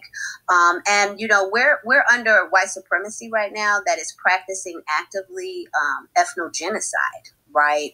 And so we have to acknowledge that. We have to acknowledge that literally Black Americans are paying just to live, right? We're not really wasting our money, right? Most of our money, 80% of our money goes to just survive, just to have a place to live, just to have food to feed our children, just to have the lights on. So we're not just wasting our money, right? Also, the biggest solution right now is delineation, right? We can't fix a problem if we don't know exactly what it is or how it got there or what's affecting it, right? Because you think of Pan-Africanism, right? It really messed us up because we really do support Black businesses. We really do. We spend our money. We spend our money in Jamaican restaurants. We go to carnivals. We travel. We spend a lot of money with Black folks, right? Because we all Black, right? But the thing is that they were not circulating the money within our community, right? Because we literally go out our way. I remember as a child, right? As a child, my father driving around for Black businesses, right? As a child, my father told me, when you support a Black business, you feed a Black family, right? So that's how we've always lived, really. We really have lived. That's how we survived, right? However, it kind of changed because how we dealt with each other because of Pan-Africanism, right?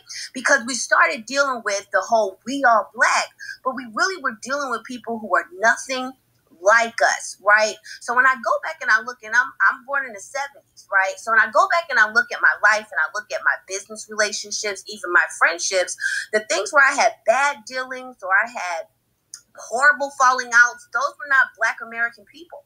Those were tethers, right? And so sometimes you have bad business with a tether, and now it's like, oh man, Black people do horrible business, and that ain't even the case, right? That's why delineation and really getting back to who we are, verifying who people are is very, very important, because everybody walking around talking like they are not us. And we have to differentiate, we have to delineate, and we have to be very specific so that we can directly address the problems about if we are really circulating our money together, if we're really putting our money. We say, hey, let's all put $5 in a pot and let's all do this, and then somebody has something, something else to say, right? So you have to know who you're dealing with and exactly where they come from, because everybody who looks like us is not us, right? Newstoter, we are creating, or we have a media network, right, where we're connecting those dots. We're broadcasting all Black American distribution, right? So definitely, I'm going to actually post the link at the top. If you have a podcast, if you're an artist of any kind, if you're a comedian, right, please fill out the business form, right? Someone will get in contact with you, because we're delineating our businesses. We must know that the Black business is a Black American business within our descendant community. We have to do that.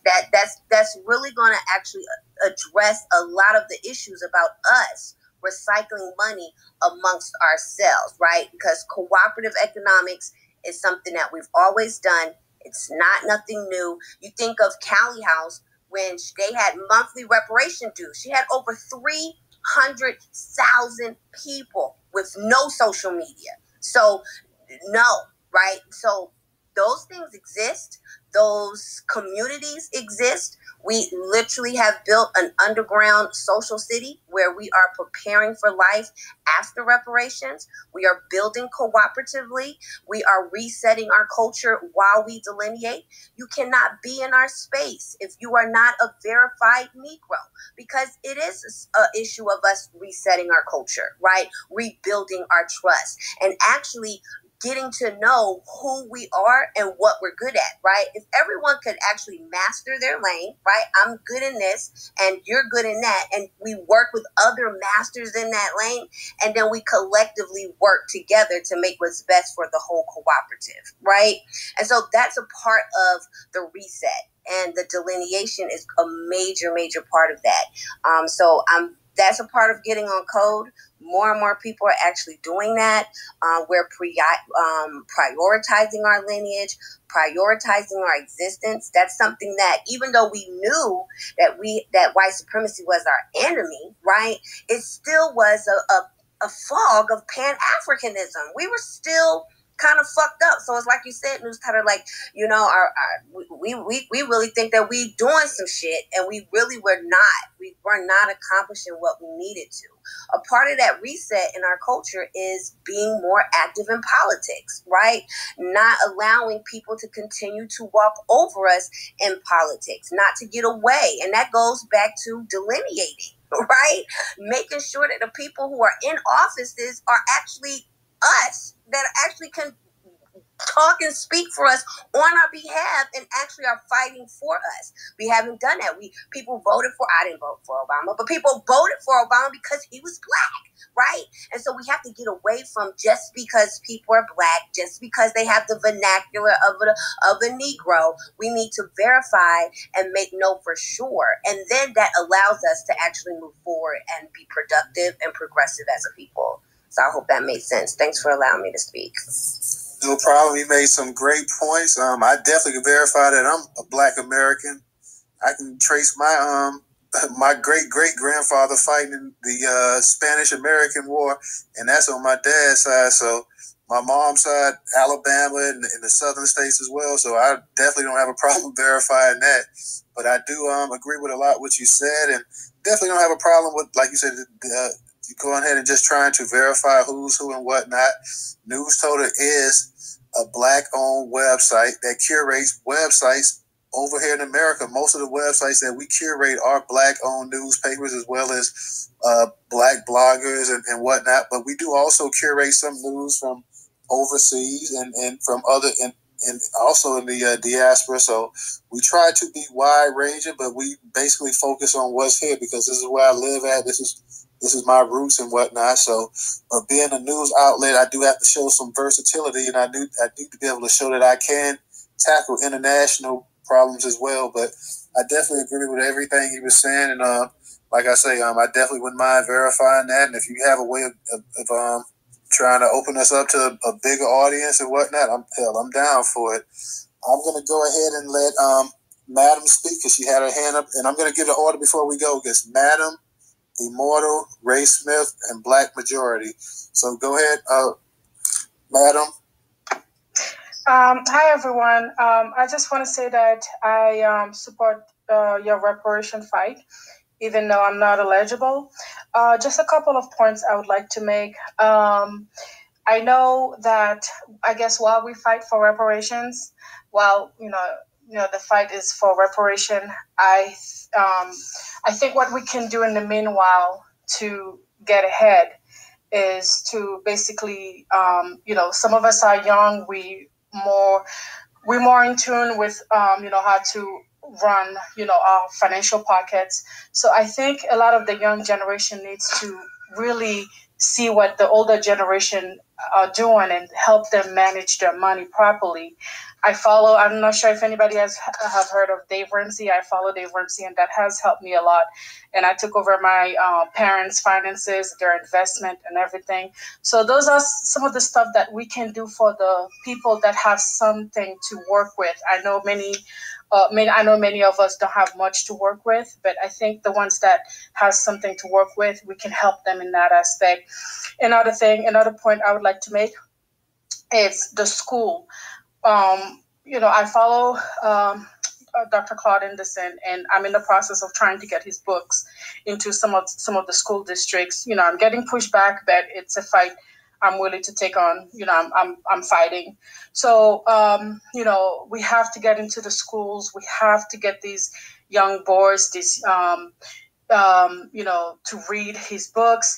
And until we get these books to the schools, I think we have to really, in our community, I mean, they are your nephews, they are your cousins. You have to make sure that they read these books.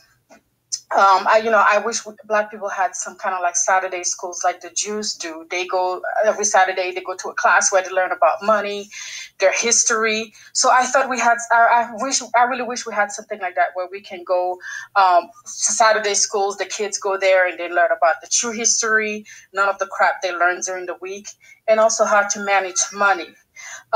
So those are the 2 points, is basically helping the older generation managing what they can, or even ourselves. Like I said, I follow those plans and it has helped me a lot. Helping the older generation and then getting the books into the school. April, I know you mentioned that you had some bad dealings, and I'm sorry that happened to you. I myself, I've had some bad dealings, and unfortunately, I think what we need to do is just because we had bad dealing with certain ethnicity, we can't really brush off all of them. Like, for instance, my husband and I were on a small business, and our first client was African American.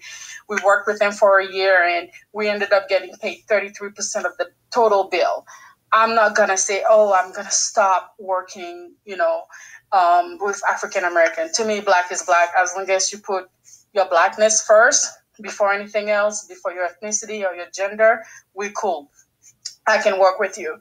So I think what we, in our community, many times we, because of a bad experience with a couple of people, we tend to just throw the whole bathwater with the baby. So, I mean, I guess just, I'm sorry that happened to you, but I guess it's, I guess my thing is that let's not paint everybody in a broad brush. There are, people out there that we can't build with, and I agree. But I'm not gonna stop working with a client simply because the person is have a different ethnic background. That's all I wanted to say. If you don't mind me asking, where are you from? Haiti. Haiti. Oh, you're from Haiti? Okay. Okay, well, I mean, I don't have a problem as long as somebody has a B1 mindset, a B1 attitude that they're going to put black first. And I think that was kind of the issue we had before that. We had quite a few of our black brothers and sisters from around the world, and I can say because I live here in Florida, I was born and raised, so I've seen the immigration as it really started to in the 80s really take heed and whatnot. And I grew up with a lot of Caribbean people that were riders. I also grew up with quite a few that would thumb their nose up to you and tell you about speaking the King's English and this and that or whatever. So my mindset, like I say, Newstoter, we're versatile. We do no news here, mostly in America, but we also have a site in Uganda. We also have the St. Lucian Times that we curate from. We also have the Black Hair information for the women, the sisters out there in the UK. So we try to cover the masses. First and foremost, it will be first. We're here because I'm American, born and bred. So I have to go ahead and cover my people here first and foremost. But like I say, as long as you have a B1 mindset and you have the attitude that hey, you're not gonna put your nationality above your race, I don't have an issue with you. And I think most of the people in the space don't have an issue with you. And like I say, we welcome you aboard. And if you're willing to put in that work with us, if you support our reparations, I have no problem supporting your reparations against against France and whoever else in the U.S. even once we get ours from the U.S. first and foremost. But I don't have a problem, supporting your reparation claim at all as long as you support ours and you understand the historical trauma we've dealt with here in this country, dealing with these bastards here. Hey, we part of the B1 family. As long as you got that mindset, you cool with me. April, I know you want to go again, but I'm going to get back to you. I put you back at the end of the line because we got Immortal, Ray Smith, Black, Miss Copeland, and then you again, April. But before I go ahead, I want to go ahead and thank Miss Copeland and Devlon also for contributing to the Cash App. I appreciate it, guys. So I'm going to get back to you, April, so don't go anywhere. I just want to go ahead and try to let everybody get a chance to chime in. But you go ahead, Immortal. Thank you. Greetings to everyone. Thank you for the space and letting me speak. I'm going to make 2 quick points. For the sister who was talking about getting Claude Anderson's books into the schools, that is a good thing if you can accomplish that. Also, you might want to consider promoting homeschooling because that's where you're going to really find the best results of what you're looking for is homeschooling. And foundational Black Americans, we are having an uptick in homeschooling. So that's that. But the racial wealth gap killing Black Americans. And I want y'all to really think about this because for a couple of years, I've been trying to find the right way to show people what I'm saying about the racial wealth gap, and I think I have it. So the racial wealth gap is an evidence of something. Just like they say, well, we need a study. Well, so many studies have been done to show and prove that we are owed reparations, and studies that reveal a racial wealth gap are some of those. The racial wealth gap, I too often hear it spoken of in terms of let's close the racial wealth gap. Let's bring Black people up to the level that white people are at. And I'm telling you, that's wrong. That's wrong thinking. Wrong thinking. The racial wealth gap is evidence of the atrocities committed against us, financially and otherwise.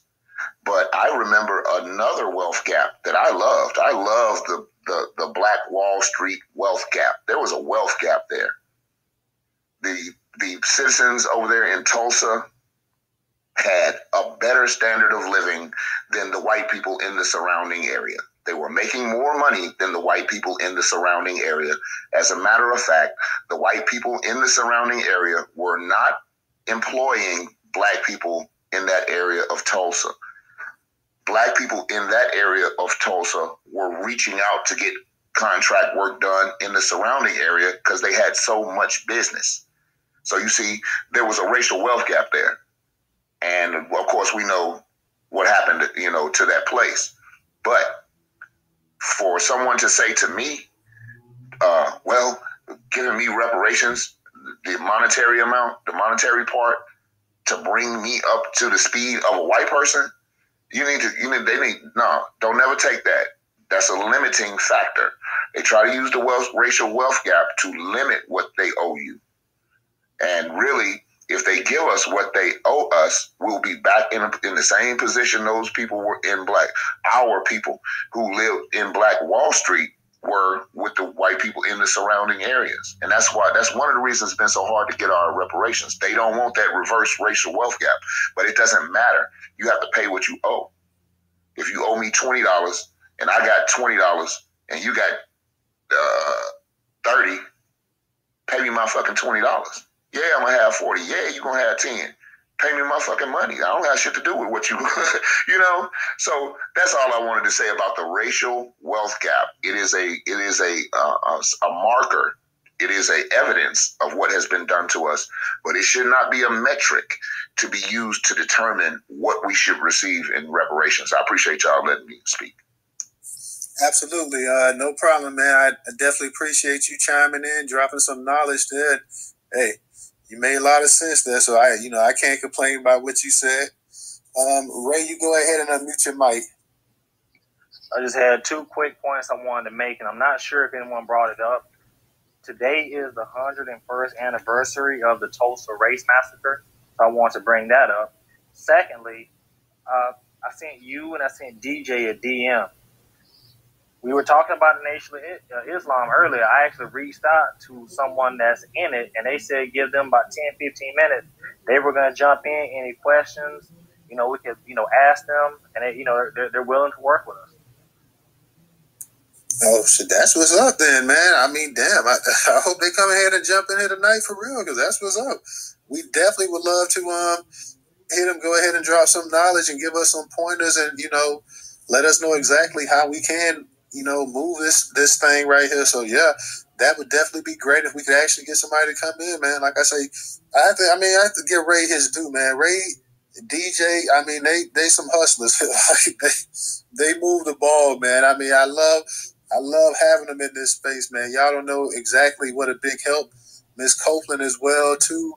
But damn Ray and DJ, man, like when I look around and I see the space and I don't see him there for a second, because the space is still somewhat new to me too. Like I'm like, damn. And when I see him there, and I'm like, yeah, I feel that relief. When I see DJ coming, I'm like, damn, because I sent out the DMs, the invites, and my man name went up there. And I'm like, okay.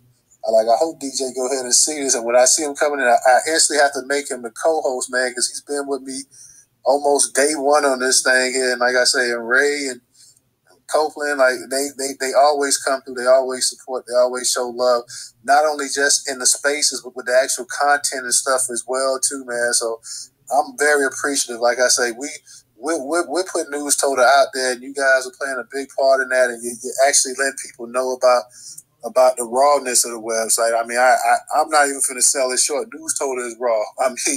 It is what it is, and I'm not finna even sell it short and say it's not, because that platform, it puts it out there, and it's coming from all angles, and we are the portal. We will connect you to the black media, to the black media outlets. We'll let you decide if their content is up to par. You judge. Let me go ahead and unmute the mic and let Black Majority step up in here. Okay, peace. Thanks for giving me the opportunity to speak. I want to throw something in the suggestion box. So in South Carolina, there was some white dude who decided to take his rifle and just shoot into what they're saying are random cars, but actually he was targeting black motorists on this river road and ended up killing a black child. So, in my space, the last space I had, I was saying we really need somebody who can take all of this data about these race killings that are occurring in this country and really collect it and correlate it and have it all in one place. I think that's a vital resource for us to start having a single place we can go to and see this happening in real time all over the country. And so I really want to put that in your mind. If you have a way to get all of that information together in one place so that we can all see it happening. And I'll end with that. I don't know exactly because so much information comes through the site. I don't know if I could really, in terms of it could be on the site, but I don't know if I would have a way of pinpointing exactly how to locate all of it, because I'll be honest, man, with the amount of information that Newstoter gets, that almost after a year I have to go ahead and delete some of the articles because the site would just be running so slow. Like right now it's over 40 some odd thousand excerpts and posts and articles on the site right now that, like, if I don't let it just, go by the wayside, the site would just be running so slow, and I'm already on a private server right now. So I definitely would do my best, to try to stay up to date with it. But man, it's been so many race killings and there's been so many police killings, man. I'm gonna be honest, and this is bad. This is when you're just the amount of violence you see is just kind of just. I've seen so much from that site. I've seen so many police shootings and this and that the names are all just starting to just stick in there. It's like I can't even really differentiate anymore. It's just I kid you not, man. I'm seeing so much of this between just the police shootings and the killings and whatnot, and that's a bad way to be. It is, but I've seen so much of it, man. And really just the names are just. I mean. It's sad. It's really sad. I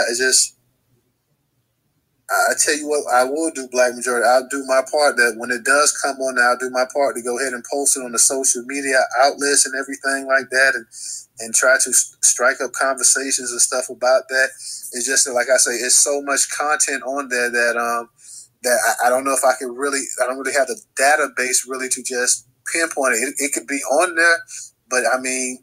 And I do have to improve like the search capability on there, but it would be on there, but I just wouldn't have a way to directly just pinpoint it. But like I say, man, it's been so many killings and shootings and this and that from the 2020 to just to right now, man. I don't know. It's just, I'm almost becoming immune to it. And that's not a good thing in a sense. That's just not a good thing.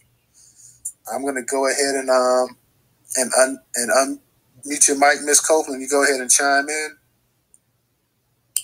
Good evening, family. I hope y'all can hear me because I am straining to hear y'all. Can you hear me? Yeah, I can hear you fine. Okay.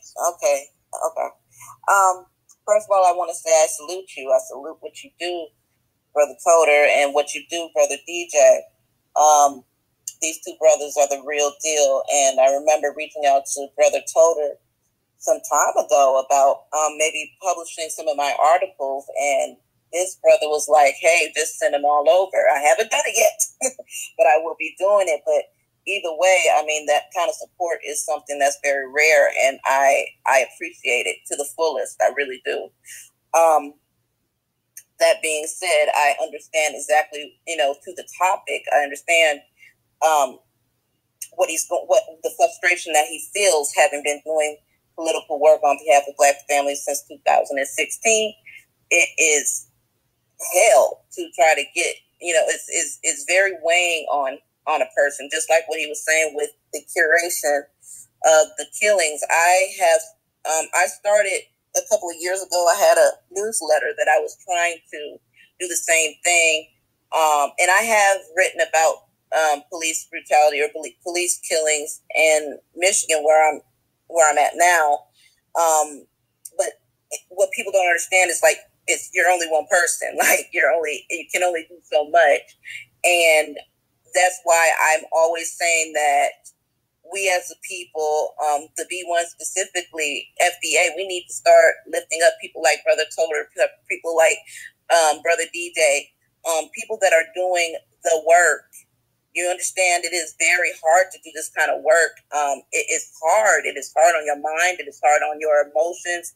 It is hard on your spirit to document. And for me, I actually write these articles, the Black suffering, the Black pain, especially when you have a history of your own trauma that you're going through. My story is pretty public at this point, and I don't want to go into it, but it's out there for all those who need to see it. It's hard. It's hard as hell on you.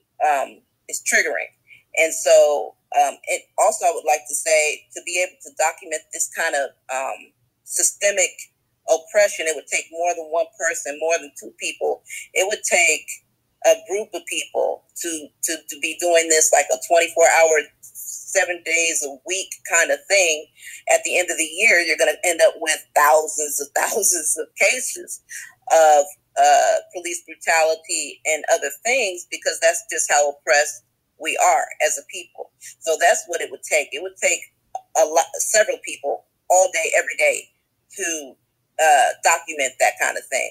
It can be done, but it would take a group of people. It wouldn't just be Brother Toter. It'd be several people to have to do that. Again, as a writer and a freelance journalist, I know what it takes to do that. It's hard work, and it's a lot of effort, and it would take, because the sheer amount of information and data you would have to collect, it's there's no way one person could do it. It would be a lot. So again, I just want to reiterate, we need to start supporting people that are doing the work. There aren't that many. If y'all look very closely, there aren't that many. So there's no reason why the ones that are doing the work should be struggling the way we have to struggle. There's no reason for that. Okay. Anyway, so yeah, I definitely agree with that. With your topic, we need to,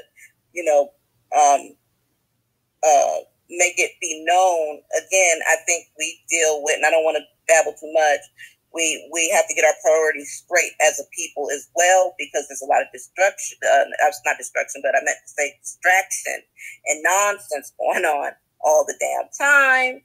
And the big issues sometimes tend to get overlooked by our people, and we really need to work on that. But again, I want to salute you, Brother Toter, Brother DJ, even Brother Ray, for, always being there when somebody needs you.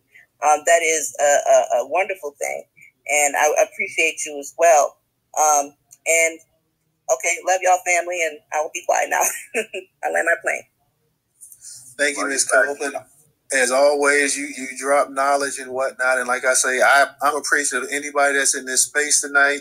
If any of you guys aren't following me in the space, after the space closed, please go ahead and follow. I generally drop a lot of content daily.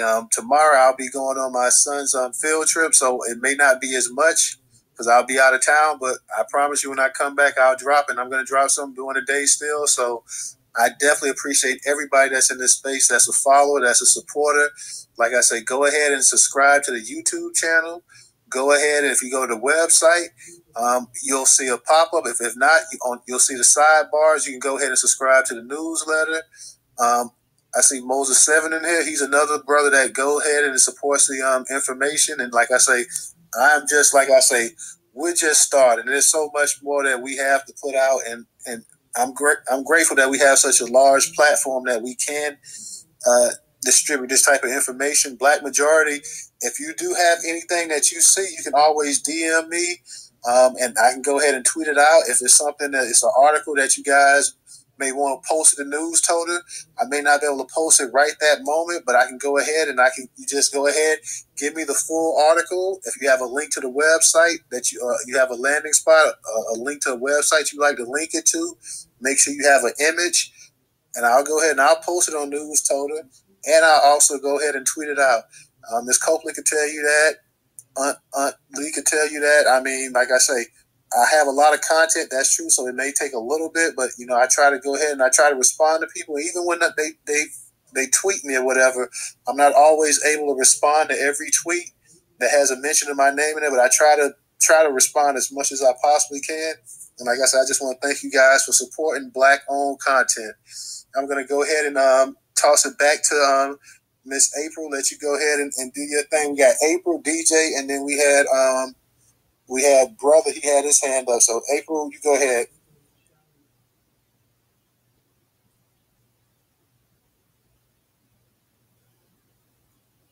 April, you there?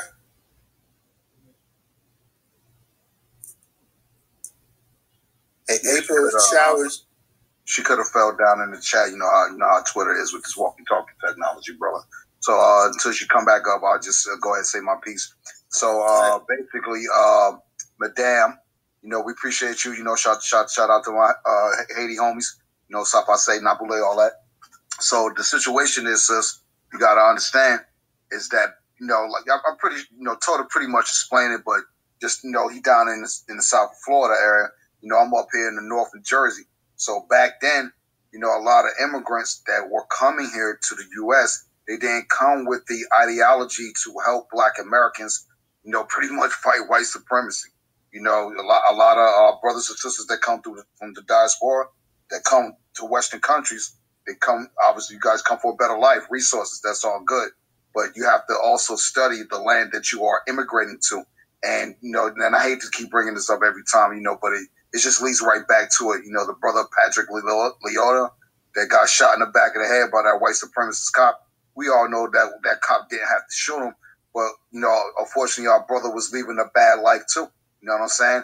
So it's like, you know, a lot of black folks that come from the diaspora that come away. So, like, you know, I just had one of my African brothers, you know, he's from Tanzania. You know, I'm always screaming at him about certain things like, bro, you got to listen to me. And then one day something crazy happened, and I was like, I told you. And then I saw him 2 days later. He was like, yo, you're right. I'm going to start listening to you. Yeah, because if I came to Haiti or Congo or whatever, I got to listen to the, you know, what's going on in the world as far as y'all country. You know what I mean? It's a lot going on here in America, and it has been going on in America for over 500 years to Black people that are here. So I understand 100% that you're trying to get the Dr. Claude Anderson books inside of the schools. I'm with that. If I can help from the side, you know, maybe it ain't got to be a book. Maybe we could talk to the good doctor to take his videos offline and find a way to send it to the kids like that. You know what I'm saying? As far as holding on something like a book, I don't think he will really get upset if we bootleg the shit. Keep it real. You know what I'm saying? And if you're making a profit off it, just make sure you cut some of that money back to the Harvest Institute, which is Dr. Claude's foundation, the Harvest Institute. So just to try to land my plane real quick, because there's a lot of information. I want somebody else to talk. Everybody get up in the Jumbotron. This is how we support each other, you know, Sister Madame and everybody. You know, we got to start leaning on each other, got to start doing the work with each other. If, you know, somebody put out a post here, you may not understand all the information. Just know that when somebody like me, Tota, Latagia, you know, Brother Black State, April Showers, when we put information out on the Twitter, and Ray, you know, it ain't no BS, so you could go ahead and just like it, retweet it, but make sure you come back and later and do the work, though. You feel what I'm saying? And that's one problem I've been having. There's so much going on, it's hard to keep track. So it's like one thing Dr. Claude always say, you know, Black people are fighting a war all fronts, meaning that we are spreading ourselves thin. So whatever it is that you feel that, you know, like you said, you want to get the Dr. Claude Anderson books in the schools, that's your position right there. You know what I mean? We're going to have to back you 100% too. And we appreciate that. You know what I mean? And whatever it is, like I tell a lot of my brothers and sisters from diaspora, whatever the fuck's going on in the country, let me know. I'll try to big it up to the homies in America. And if there's a way we could get some dollars up together, you know, I would do that. You know, I got to break bread with certain brothers in South Africa because they're not working. You know, but I know what the currency exchange of a rand versus the U.S. dollar is. So it ain't nothing. You know, like I got $20 to fuck up right now. Let me go send that to the homies over there and shit. But that shit is like gold to them. You know what I'm saying? So we got to start educating the diaspora as well, even though Black Americans here are trying to delineate and separate ourselves so we could get right, because we never had a chance to get right, sister. You know, the crack era came in, destroyed a lot of shit. You know, it's always been a poverty thing with us. This is why we're talking about the racial wealth gap, not to get off of that. But, you know, we just never had the opportunities that a lot of immigrants or people that's coming from the diaspora coming into the West are getting. We just never had those opportunities. Even though they've always been there, we've always been ostracized by the white man from obtaining that shit, which is called the American dream. We never had that dream. We still awoke. We never had a chance to go to sleep and dream that dream. You know what I mean? Absolutely, DJ. Dropping knowledge as always. And like I say, it's love. Like I say, I know we had on here. You had the diaspora wars going back and forth and whatnot, and just with a mindset. Hey, if you show Black Americans love, they're going to show you love because we've been showing love to our immigrant brothers from the time they got over here because we played a big part in them coming over here. Back in the 80s, when they were sending the Haitians back and they would let the Cubans come in here, we as Black Americans, we stood up and we said, hey, that's not right. When you had apartheid in South Africa, we stood up. People talk about Bill Cosby. Bill Cosby made it an effort on his show Different World to go ahead and talk about not supporting businesses that did apartheid. He made sure on the Cosby show that his grandkids were named Nelson and Winnie. So we've always stood by our people throughout the world. Our Black people embraced the African culture back in the 70s, wearing dashikis and all the other stuff like that. So we've always been one to embrace the culture. We just want to make sure that our culture is embraced. And as long as our culture is embraced and respected, you'll find nothing but mutual love on this side, especially for me. Like I say, I can't say about anybody else, but, in this space, we're going to be respectful to those who are respectful to us. As long as, like I say, we have that mutual respect going on, there won't be any nonsense, anything like that going on. We respect, and a lot of people, and a lot of FBA freedmen and ADOS, they feel the same way. Like I say, there may be, and sometimes a family, let's be for real, family fights sometimes. Okay, if you got siblings, you got cousins and stuff like that, occasionally there's a fight. But we straighten it out, and like I say, we on code. We don't let white supremacy come over here and tell us about our people. No matter what we might be beefing about, they got to sit down and take a time out because we'll handle this on our own. So we don't. When white people sitting up here talking about, well, y'all better than the Africans. Nah, you can shut up. Y'all better. Nah, we don't want to hear all that. Because we know how you feel about all of us. I also want to give a shout out to my man Chris Brown and Jay Smooth, two of my loyal followers. I see them up in here. I'm glad to have these guys up in here. Like I said, I saw Moses 7. I saw Brother Moko had his hand up. Do you want to go ahead and speak, Brother Moko? Hold on. April, you back? April, you back? Yeah, I just wanted to say I appreciate you speaking. Go ahead, brother. Can you speak up a little louder? It's kind of hard to hear you. Can you speak up a little bit louder? Hold on. If not, that's fine. Let me mute my mic.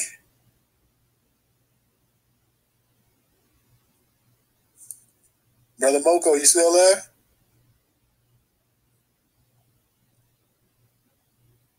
Not sure. We may have lost him. Hey, excuse me. If you guys get here that, brother and April, you guys are having problems with your connection, just completely close Twitter out and come back up. Close out some of them apps that may be in your phone that may need to be charged up.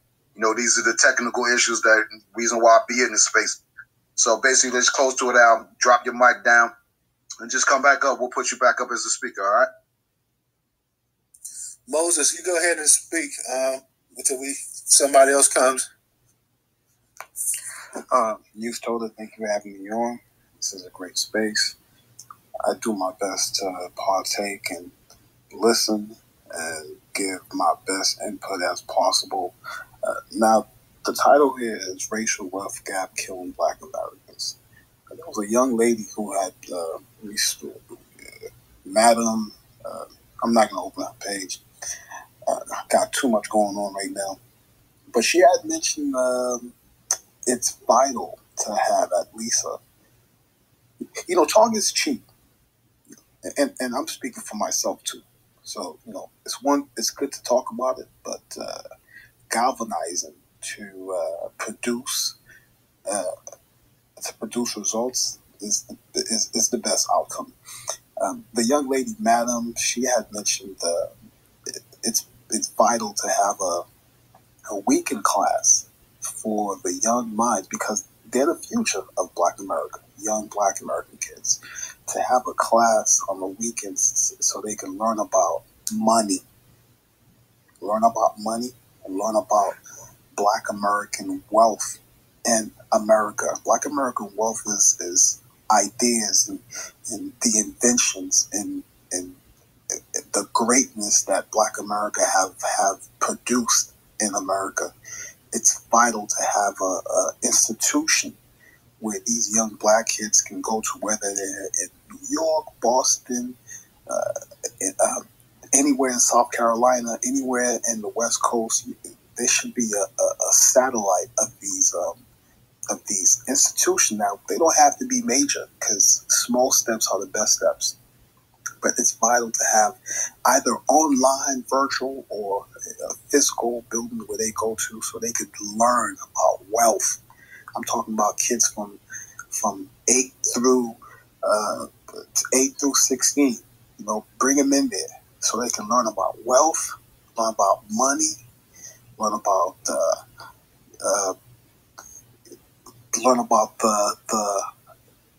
wealth, historical facts of Black Americans in America.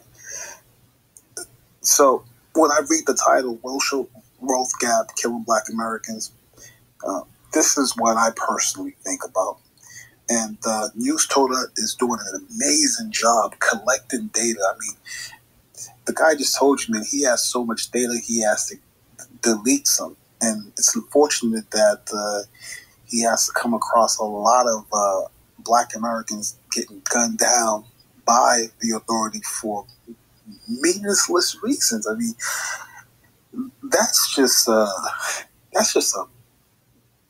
mind fuck to have to see that. So we take our hats off for Newstoter for the job that this guy is doing to put out the word and also to inform the masses of news and affairs that concerns Black Americans.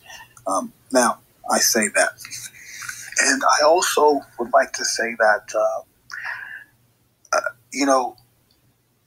we should be doing more to commemorate the Tulsa massacre. And unfortunately, the past did not do such a major job that the young Black American folks are doing right now. I mean, we are heavy, and I take my hats off to every young Black American that are pushing and beating the drum for economic empowerment within Black America. It's a wonderful time to be alive, to see the work that we're doing. I strongly believe reparations in my lifetime, and I'm just entering my 30s. I strongly believe Black America will receive reparations in my lifetime. And let me tell you something. When Black America wins, America wins. When Black America wins, then the folks from Haiti and wherever, they can get the process going for their reparations, because Black America have been at the forefront, beating the drum, fighting white supremacy, showing others how to fight. You know, with all due respect to Haiti, Haiti started off kicking ass, but now we see a great deal of Haiti is not kicking ass, and that spirit is not there anymore. But Black Americans have been kicking ass and still is kicking ass. And look, I've traveled the world. I keep telling people this, and everywhere I go, it's Black Americans that they think of as the leader of bravado in the Black race. And we got to respect that. We have to respect that. I yield my mic. Thank you, Moses. Once again, Moses is somebody who always interacts with the content, whether he's leaving a like or a comment or retweeting. He's always sharing the comments. He's always, interacting with me. I appreciate it. Definitely a very loyal follower. Definitely somebody who stays, who's one of Newstoter's biggest supporters, and I also appreciate him. So thank you, Moses, for stepping in and just dropping some knowledge for us. Always appreciate hearing from you. I know when I go ahead and I share some content tomorrow, I know you're going to go ahead and you're going to either comment or you're going to like it or retweet it, so I already know what time it is. We got brother back with his hand up. Go ahead and unmute your mic. Yeah, can y'all hear me better now? Yeah, we can hear you. Yeah, I think my Bluetooth was on first, but I just wanted to give a shout out to the title. I mean, as soon as I seen y'all, you post, I think the first day I seen you post, I started following and started posting. But I'm up here in Bmore, Baltimore. I've got a few companies up here. We do agenda wear up here, Bmore Codified, and I also have a maintenance business where maintenance on wheels, where I encourage, grabbing the youth and teaching them things that they can use the very next hour to make income.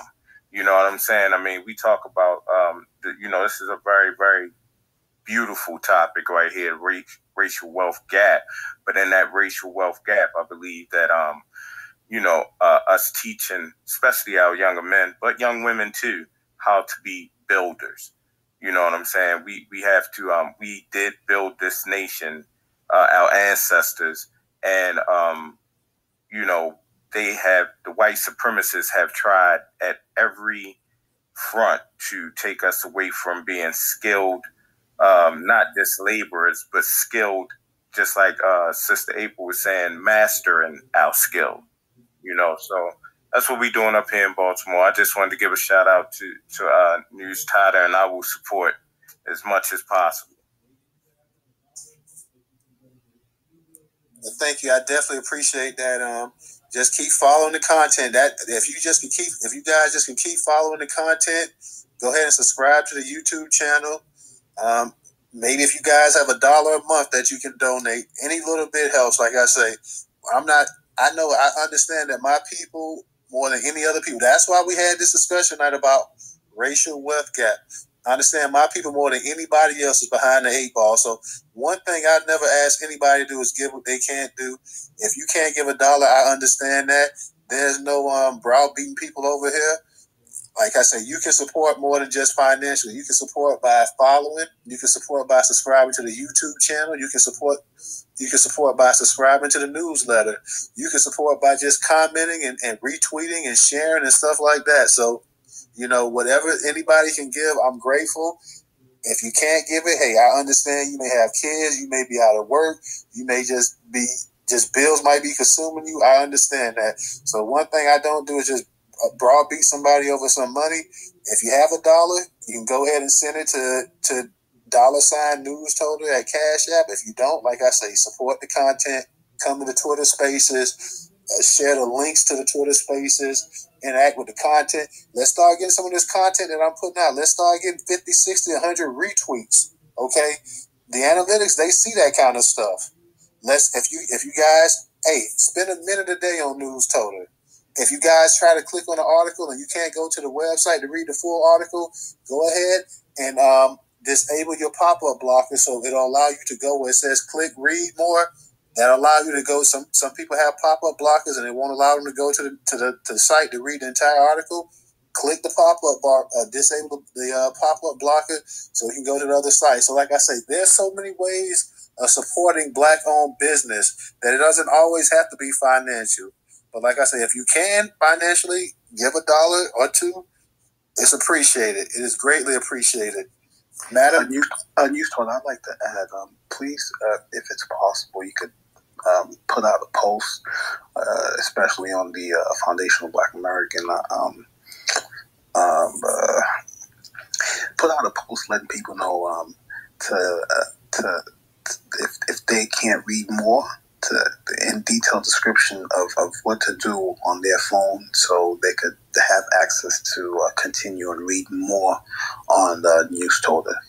It'll be gladly appreciated if you can do that, because a lot of folks don't know that, and I'm glad you just mentioned that in the space. But if you could put out a post so folks can really know how to go about to read more. I just did that the other day, Moses, but I'll go ahead and I'll do it again. I let people know that if you're on the site, go ahead and disable your pop-up blocker. For some people, it doesn't bother them, but some people, it won't allow them. So I'll go ahead and I'll make sure I start doing that daily. Like I say, Newstoter goal is I want to get 500 people a day from Twitter. I have enough followers. I want to get 500 people a day from Twitter to go to Newstoter and just surf the site for 1 minute a day. I guarantee you, if you go on Newstoter for 1 minute a day, at least you can find some article on there that's going to catch your attention. You're like, well, damn, I got to read this. I got to see what it's saying. So just spend 1 minute a day. I'm not saying not to be on Twitter or Facebook or any of the social media sites. I'm not trying to take anybody away from the sites that they love. I'm just saying give a Black-owned platform 1 minute of your day if you can do that. Go ahead, madam. Unmute your mic. Yes, just one comment and a small rebuttal. The first comment is in terms of homeschooling. I know some people cannot homeschool, or even if they can, sometimes the kids, might be reluctant, or you might get pushback. But if somebody cannot homeschool, definitely pay attention to what the kids are learning when they bring home. For instance, my daughter, she's in the 4th grade, and for her social studies, she brought in Susan B. Anthony as an abolitionist. And, that woman was not an abolitionist. So, it's paying attention to what they're learning and telling them the true history of who that person really was. During the summer break, I plan to, teach them, the African-American history, the Haiti history, the continent history. So a lot of Black American history, not African. I'm sorry, but okay, all right. Black American history, the continent and Haiti. So it's a lot of it is being proactive. Just a small rebuttal to Moses. I know you mentioned that, I just want to let you know that Haiti hasn't given up, and that's the reason why that they're making it a hellhole. Weapons, for instance, weapons that were meant for Ukraine mysteriously ended up in Haiti last week. So, anyways, we haven't given up. The fight is still on. But right now we have 6 countries, pressing down on us.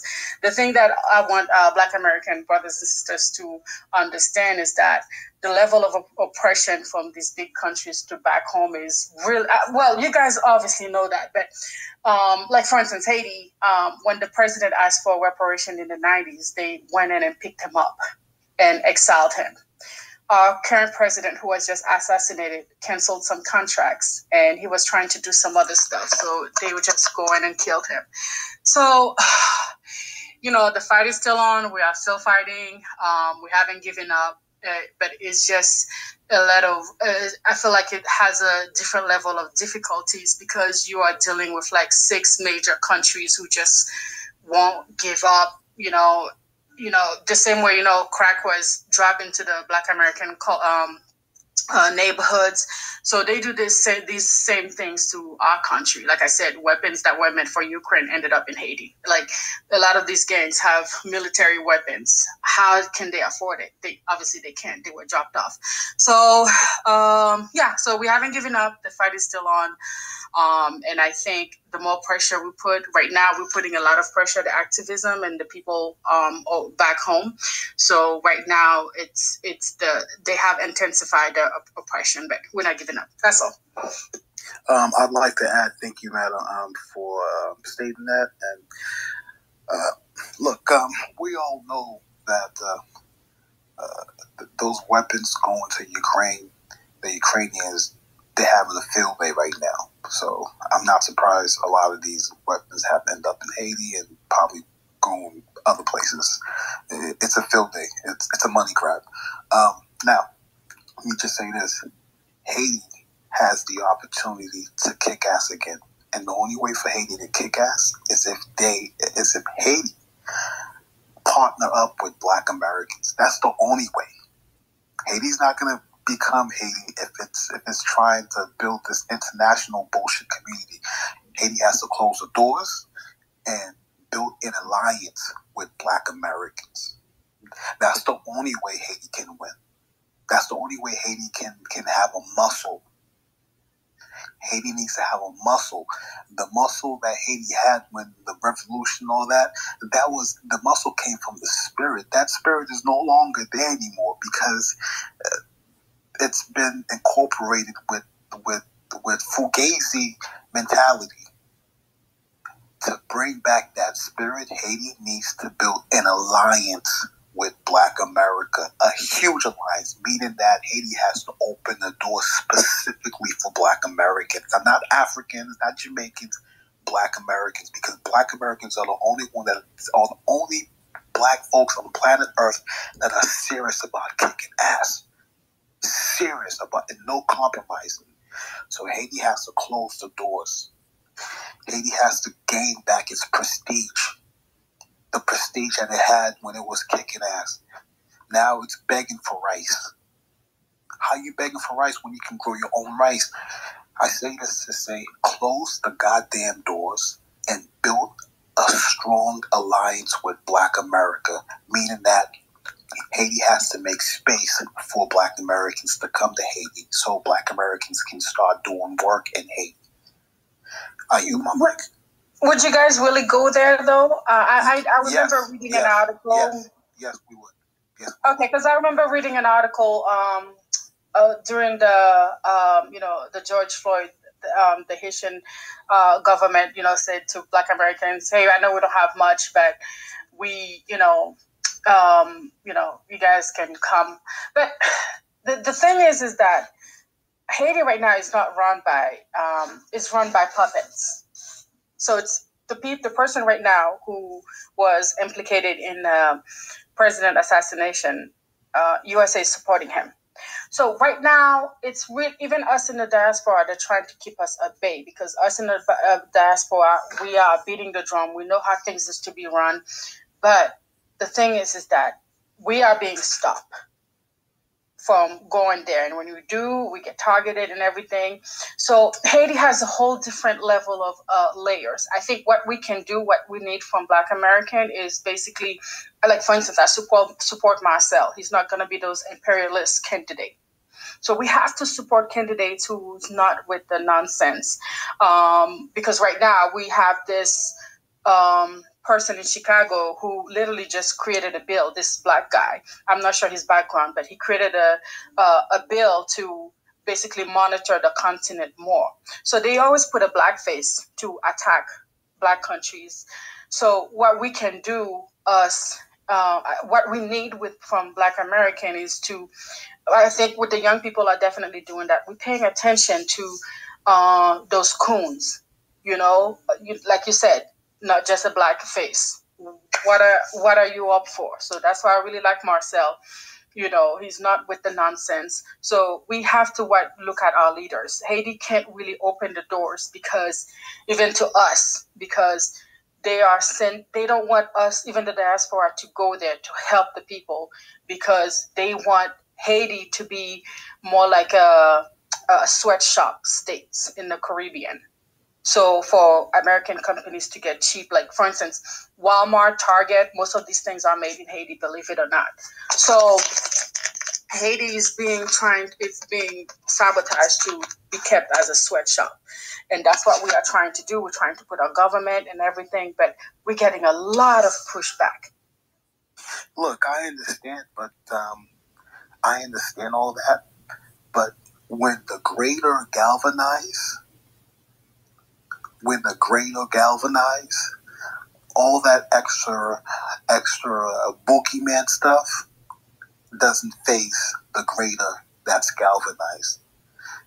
All right? If Haiti wants to win, then Black America must be on top. So it's important to have someone like Marcel for Congress. It's important to have 100, 1,000 more Marcel for Congress. And it's also important because right now, I don't know because I don't know what's going on down there like that, but I'm almost sure that there's no Tariq Nasheed in Haiti. I'm almost sure there's no Professor Black Truth in Haiti. I'm almost sure there's no Black Authority in Haiti. I'm almost sure there's no one like Newstoter in Haiti. So it starts on the ground. We do. No, we do. But guess what? They get targeted, they get killed. But we do. We do have our grassroots. Trust me. We have our grassroots back home, and we have our grassroots in the diaspora.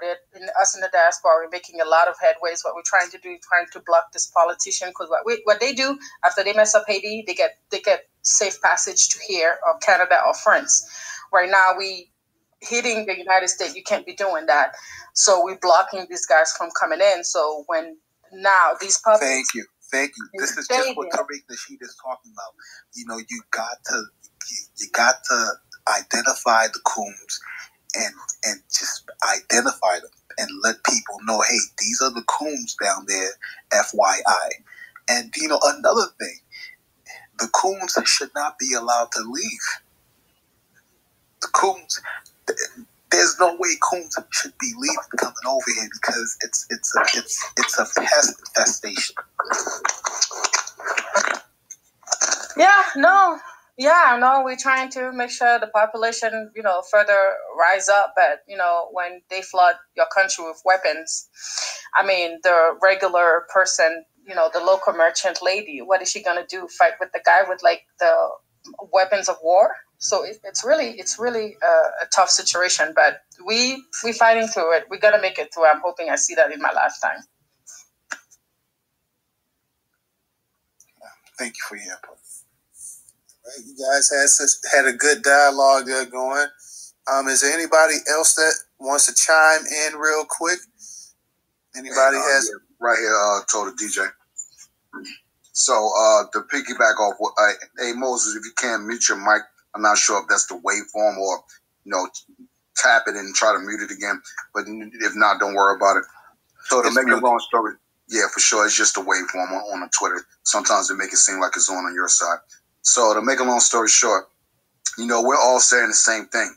One, we need to honestly separate our tribes on some real shit. So, Madam and Dan, the problem is we see as Black Americans is that those, no matter where you're from in the diaspora, you don't want to return home.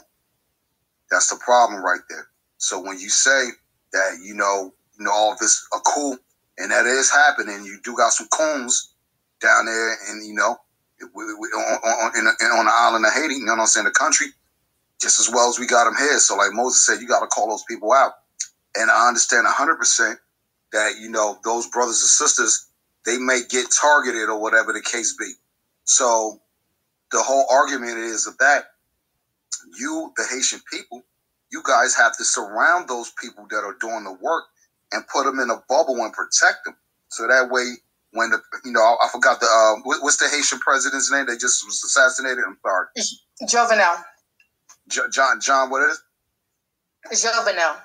John Bernal, rest in peace to that brother, because obviously, like you said, he canceled some contracts that some people just wasn't happy about. But we don't care if you're happy about that.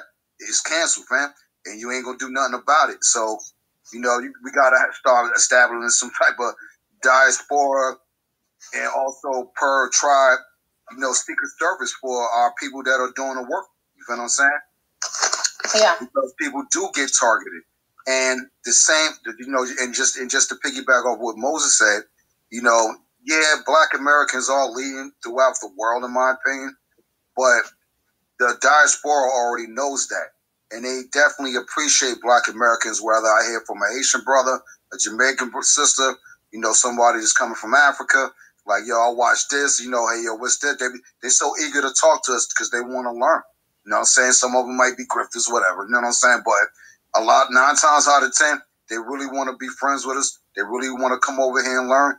But a lot of them as well, they coming for resources and have no intentions of even getting with us to patronize, associate, to try to build a Black state of America. So where nothing will ever happen of a George Floyd, a Patrick Leola, a Tamir Rice.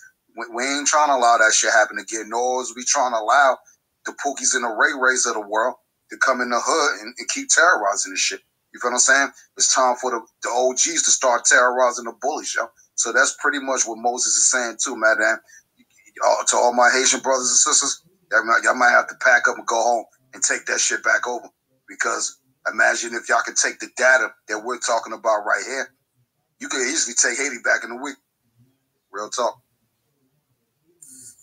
Not only that, but Haiti is a very rich land in terms of resources. People don't know about that. They see that the state that they're in, because of the Western powers, France, the United States, and so on. But Haiti is very rich resource-wise, and that's one reason we have to also remember, too, the Western powers got their ass kicked by a slave state, and that has never been forgotten, and it never will be forgotten.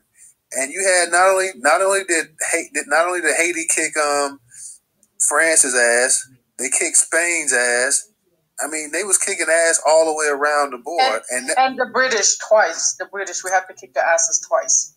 Yeah, and the British. So that's something that has never been forgotten. That's something that's never been forgiven.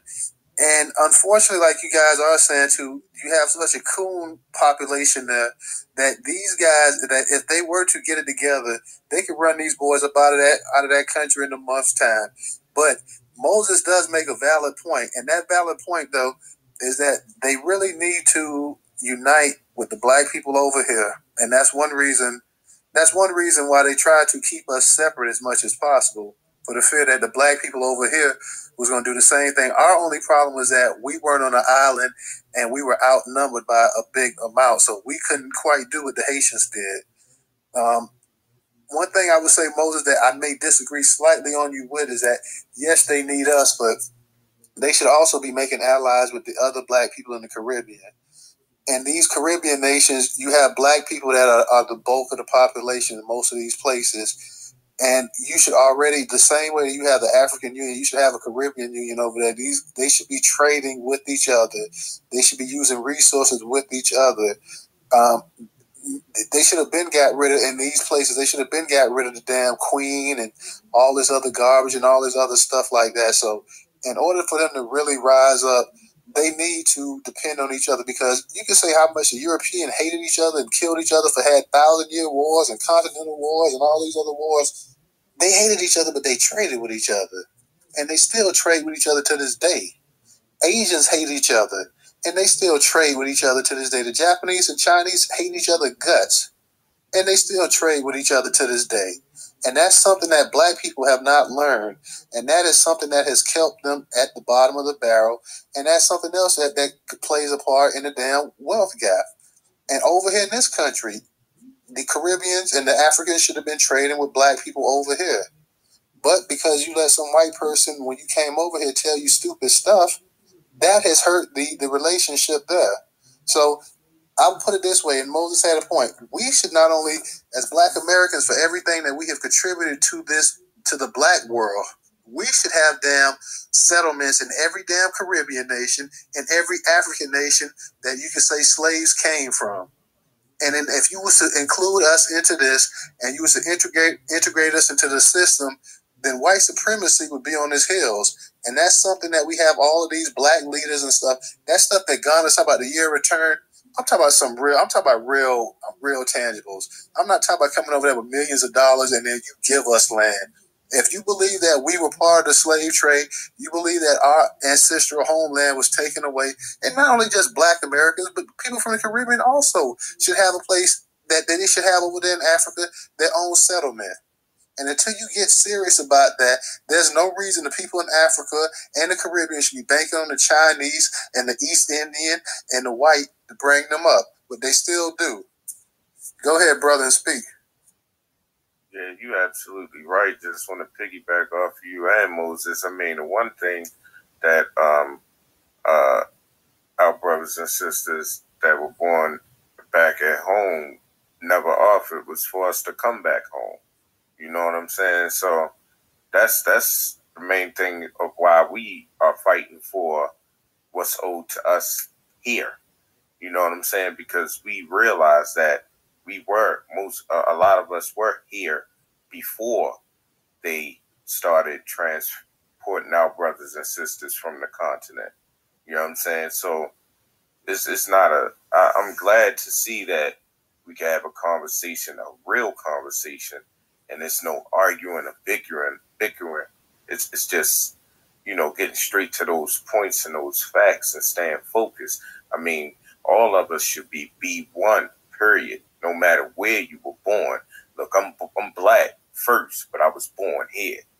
That's the main thing we try and get through to, through to our brothers and sisters that were born on the continent and in the Caribbean and in Haiti. You know what I'm saying? We all black first. You know what I'm saying? Absolutely. And then, until we understand that, until we get that through our thick skulls, I mean, we're going to be lagging behind everything. Like I said, you have all these other races, and inside of these races, the Asians, inside the whites, they have their wars, they have their fights, they have their bickering and beefs. But let you come around and see how quick they choose the one that they supposedly hate so much over you. So we haven't realized that yet. We get around white people, and white people start talking about, well, them black Americans, they sure are lazy, and you're better than they are. And you will sit up there, and you will have black people that will sit up there, and they'll be caping and getting pet on the head and on their hind legs, waiting for damn Scooby snacks. Instead of sitting up here telling this peckerwood to get the hell up out of here, they will go right along and play along with that garbage. Knowing that these people think that you're nothing. They're saying that because they want to create division. They don't feel that you're any better than us. They feel that you're just somebody that they can manipulate and control. And they have no respect for you and never will have any respect for you. And they do. And one thing they want to do more than anything else is to find a way to keep a rift with Black America going, because they know Black America is more than any other black person in this world knows the true essence of them, because they were born in the beast of the belly. They've seen every side of them. Nobody has to tell them how they are. We know. Been knowing from the time our great-great-great-grandma was up there breastfeeding their little kids and stuff in the damn out there in the field with a damn hole in her head. I mean, so please, nobody has to tell us anything about this. And in some of these other places, unfortunately, our brothers and sisters in the Caribbean and Africa, they come from these places that's built on tourism, that they have to get out there and almost put on a show for some of these white people to actually get their daily bread and their water and stuff like that. But we know exactly the game has been played here, and we see through it. And they don't want us, when we start telling other brothers and sisters from around the world about how these people are, they sitting up here talking about, why are you trying to poison them? How are we poisoning them? Because we telling them the truth? Because we telling them about what we know from our own experience? So no, until we can get this together, until we can create, because there should be an international trade with us. Like I said, with the land and the land in the Caribbean and the land in Africa and the resources, with the ingenuity and the skills that black people have in this country here, within 2 generations, the entire wealth of this damn black world would change drastically. And that's something that these white people do not want to know. Do not let these Chinese come over there and enslave you in Africa the same way that the white folks and the damn Arabs have done for over 1,000 years. Do not sit up here and let these Chinese and East Indians and damn the Caribbean go ahead and reduce you to servitude the same way the damn British did. You have your family right here. It's up to you to make that change. I'm going to go ahead and let Volvo go first, Ray. Volvo go first, then Moses, then Ray, because he just got in here. So Volvo, Moses, and then Ray. Go ahead. Hey, peace, Volvo. Hold on 1 second, too, just to close this particular conversation now. So don't forget also as well, we also know Haiti has been ostracized by other Caribbean nations or countries. Like the Dominican Republic, they share the same damn landmass, but the Haitians can't go on the Dominican side because the Spaniards said so. Why the fuck y'all listening to these Spanish? Fuck them niggas, yo. You know what I'm saying? Excuse my French, Todd. You know what I mean? But on some real, F them. They ain't nobody to y'all. You know what I'm saying? We all coming from the same place, but as long as we got this, Conan master ideology, they gonna get mad if I let you over here to get some rice or whatever. You know what I mean? Man, listen, y'all don't start playing down there, but this is the tribalism that the European colonizer has placed upon the African people. You see what I'm saying? The black Native American, the black Australian Native, you feel what I'm saying? The Aborigine, you know what I mean? This is the level of indoctrination. So with that being said, just to close that out, madam, it's been 500 years, you feel what I'm saying, of indoctrination. Yeah. It's going to take another 500 years just to change the mind of the people. That's why we have a saying here, you got to teach them while they're young. School them while they're young, man, so that way, when they, like you said, you're trying to get those Dr. Claude Anderson books, the Power Number books in the school. Let us know what it is we got to do to make that happen. Do we got to buy a book every year per student? Then I got to buy a book every year.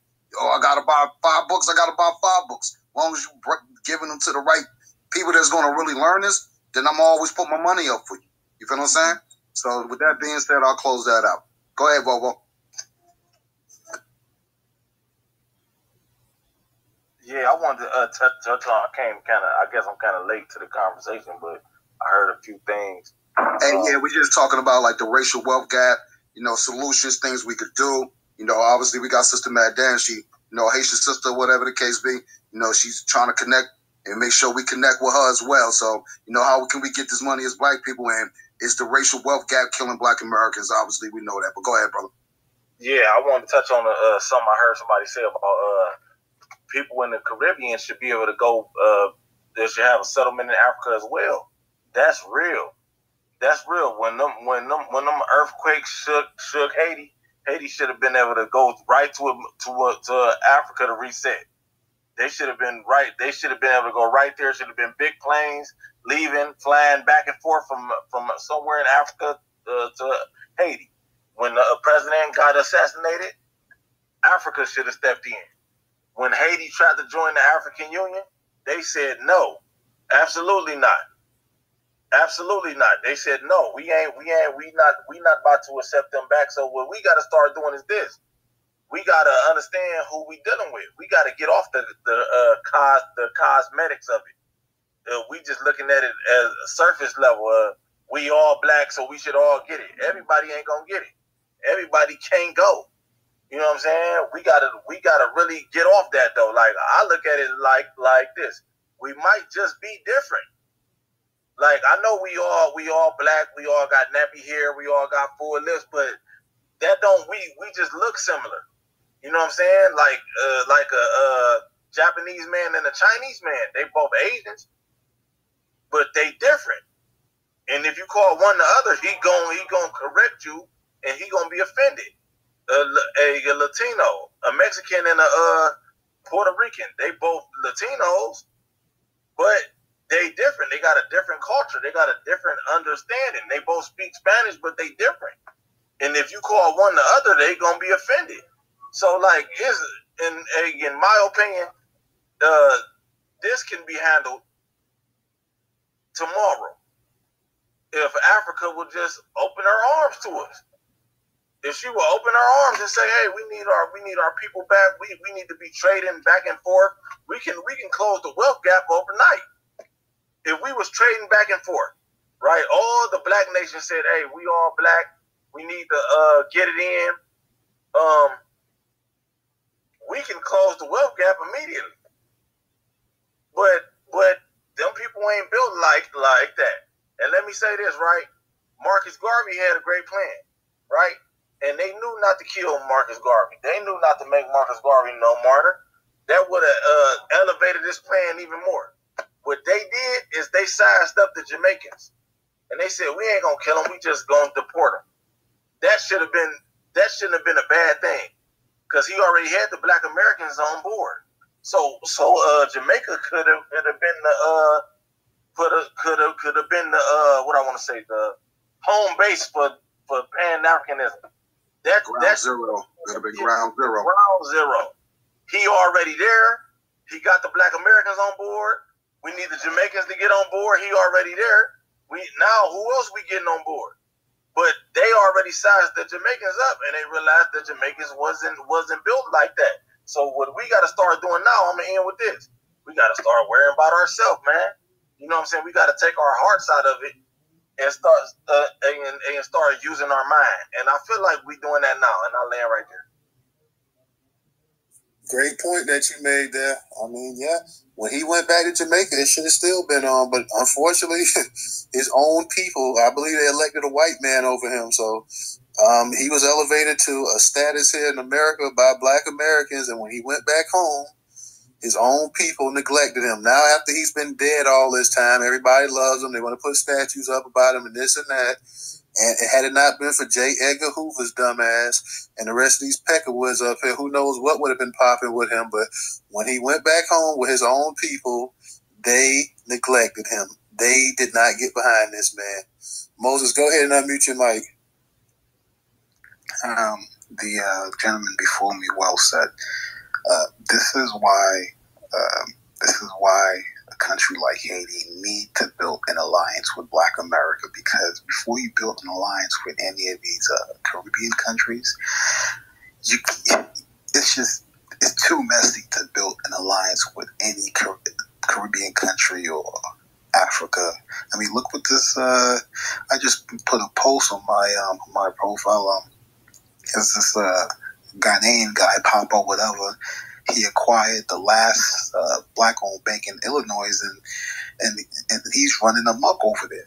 Look, I say this to say, since we took the conversation to where we're at right now, Haiti cannot build any alliance with Caribbean countries or Africa. The first step have to be with Black America. When I mean build an alliance, land has to be given to Black Americans. Not only that, but Black Americans have to be part of the Haitian military force, because the Haitian military force, they need that Black spirit to assist them, to bring them back to what being a fighter is about. Okay. Well, hold on. Wait. Yeah, wait. go ahead. I will let you. Yeah, one person at a time. Let Moses, and then Madame, I'll let you chime in. But Ray was next, but I'll let you just chime in. But let Moses go ahead so we can try to keep order in it. Okay. It's extremely important, because if Haiti really wants to be at the forefront, then Black America needs to be a part of that. It's extremely important. All right. That means that there have to be tons of offices throughout Haiti where any Black American, whether you're from Virginia, California, wherever, you go down to Haiti, you already got assistants ready to start getting the work done. All right. And another thing, I don't think it's right. I think it's disrespectful for Black Americans to go to Ghana and do this year and return. You're basically paying to go through this horrible mental experience. I think it's a con game. Look, if people of Ghana really want to open hands, then y'all really should be giving out land, free land, to Black Americans. However, I think the best connection right now to start any, because I don't believe in this Pan-African stuff. All right, I don't believe in it. I really don't. If it was a thing, then we wouldn't have a racial wealth gap in this country. However, because only Black America and Haiti have been the only two known factors of beating white supremacy's ass, I think that those two are the key players. Black America and Haiti, they're the two key players that should align. And that alliance have to start in Haiti, and Haiti has to accept that Black America are the leaders. Okay? Black Americans are the leaders, so Haiti has to make room for Black Americans. I don't care who's the boogeyman down there. I don't give a damn to me, because Black Americans don't give a damn, but Black Americans ain't afraid of the boogeyman. Black Americans have never been afraid of the boogeyman. I don't care how many boogeymen are in Haiti. Haiti has to open doors for Black America to start building this bridge. And once that bridge is built, and then we can extend that bridge to other places. But look, Jamaicans, with all due respect, they funny style. Funny, you got Sheila Jackson Lee, you got Kamala Harris, you got that Virginia lieutenant governor. I'm sorry, man. They showing funny style behaviors. They showing funny style behavior. So you cannot build a bridge with Jamaica first. The bridge has to be built with Black America, because Black America are kicking ass and taking this. And let me tell y'all, we will see Black Americans receive reparations in our lifetime. You know why? Because Black Americans are serious about kicking ass, and Black Americans are not afraid of the boogeyman. Like, this is America. Black Americans are overpowered by the boogeyman. Okay? Overpowered by the boogeyman and still facing the boogeyman. So this boogeyman talk, I don't give a damn about the boogeyman. I don't give a damn about I ate the boogeyman last night for lunch. Okay? I ate the boogeyman for breakfast, for lunch, and for dinner. Forget the boogeyman.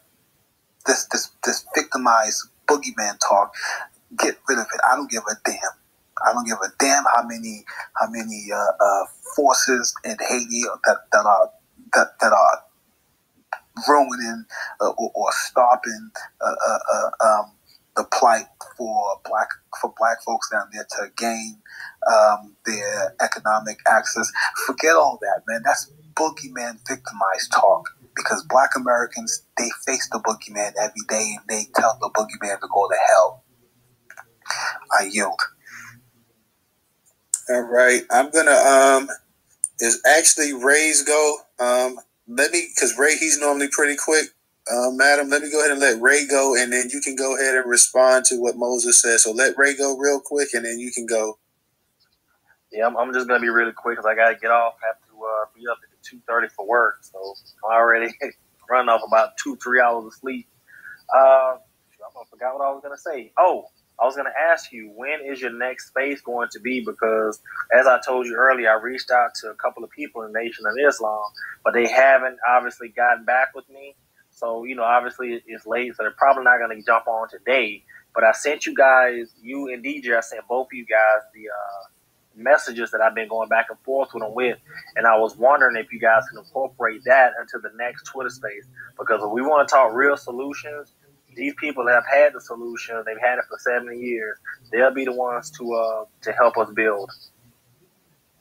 I definitely, I'm thinking because tomorrow I'm going, you got to be up early. I got to be up too because I got to be up around about 4 something because I'm going on a field trip, like I say, to my son's school. So I'm looking at possibly Thursday is doing another Twitter space. I'm not entirely sure, but go ahead tomorrow and send me even on a field trip. Go ahead and send me a DM or whatever, and just keep me up to date so we can see exactly what I like to do on Thursday. If I don't do one Thursday, then it'll be next week. But I would like to do another Twitter space Thursday on a topic or something like that. I'm not exactly sure what the topic would be, but like I say, just go ahead and keep me posted. And like I said, I'll let you know if I'm going to do one Thursday or I'll just wait till next Monday and see what's up. Okay, that sounds good. Like I said, I sent you and DJ her information. So if you guys, I have to work myself. I don't want to forget. I'm just going to be honest. I got a lot of stuff going on. I don't want to forget. So that's why I sent you guys it. So if you could, please, one of you two or myself, just reach out to us. Say, hey, when would it be available? We couldn't get y'all in the last space, but we would love to have y'all this space. We're really trying to work on solutions. So, that's something I would love to do if I could incorporate it. Like I said, I'm not trying to take over your space. I'm trying to help add to it. Oh no, I appreciate it, man. Like I say, this is why I had this space here tonight. I knew this wasn't going to be like the barn burner type space that a lot of people looking for it, but I felt that the information needed to be shared, and we needed to go ahead and create some dialogue. And you know me, if I can get a space and I can get 7, 8, 9 people to share their views and talk about it, to me, that's a successful space. It may not have 1,000 or 600 like some of the other spaces we had, but hey, it's all about creating that dialogue and whatnot. So, yeah, I'll go ahead and, normally when I'm on the spaces, I definitely rarely ever look at the DMs. It's not to actually the next day or after I'm off, but I'll go ahead and I'll check the DM out. I'll probably check it out either late tonight, either when we get off, or I'll check it out tomorrow morning when I'm on the bus going to this field trip with these kids and whatnot. And then I'll go ahead and I'll let you know, because like I say, that sounds like a space that could be could share some real valuable information, and I'm always about that. All right, and with that, I'm gonna say goodnight to the family. I'm gonna catch you guys on the next space. All right, Ray, man, you be easy. Y'all take care. No doubt, Ray. Good night, brother. Okay, madam, go ahead and take your mic off of mute. Okay, just a small rebuttal, and I'm done because I didn't want this to be a discussion about Haiti. But a small rebuttal to Moses. I just want to say Haiti has always had her doors open to everybody, and that's actually a problem because the wrong people went in. For instance, during when the Jews had the Holocaust, Haiti opened doors, even paid for transportation for them to come in. Right now, they are aligned with foreign countries to oppress us. Haiti had immigration process for Black American in the early 1800s. After we got a reparation, we actually paid for transportation, and then we actually gave land and money, and many Black Americans went. So we always had our doors open, and I just think that the wrong people actually went in the 1900s. So Haiti has never really shunned anybody, but to be honest with you, I think because of the stigma of our culture, we've been made into the boogeyman, especially of the Caribbean. So a lot of Black Americans aren't interested. I mean, when the country was, doing better. Black Americans are interested. No, aren't interested to go. That's what I'm trying to say. To go and leave and invest. There's actually still a small community of Black Americans. Black Americans know. Wait. Let her finish. Let her finish her point. Let her finish her point. Moses, how many Black Americans do you know personally went? I'm Haitian. That went to Haiti? Went and stayed, and actually went and stayed. Yeah, my family was just there for the last earthquake. When they got off the plane, they had to catch the boat to the actual parts of the land. So yeah, Black Americans have absolutely been helping Haitian Americans for a very long time. In fact, yeah, we actually have a business partner over there. We have a call center. We hire Haitians. Yeah. Yep. No, not helping. I'm not disputing the helping part. He mentioned Haiti's opening the doors to Black Americans. Black Americans actually do want to go there, and I'm sorry for over talking you. Black Americans actually do want to go there. I don't know any Black Americans that say, "Ew, I don't want to go there," because they know the historical richness. They do want to go there. But however. Haiti and its Haitians that are in America, they need to start building this platform to make it seem like, hey, Black America, you got a spot down in Haiti. It starts with the Haitians. The Haitians have to be the one to make that, to push that in the lexicon. And let's be honest, the Haitians are not doing that. They're not doing that at the forefront. They're not doing it heavy. I'm sure you. Let's let Madam go ahead and finish her point though, because she was speaking. So let's let her go ahead and finish her point. Madam, take your mic off of mute if you can.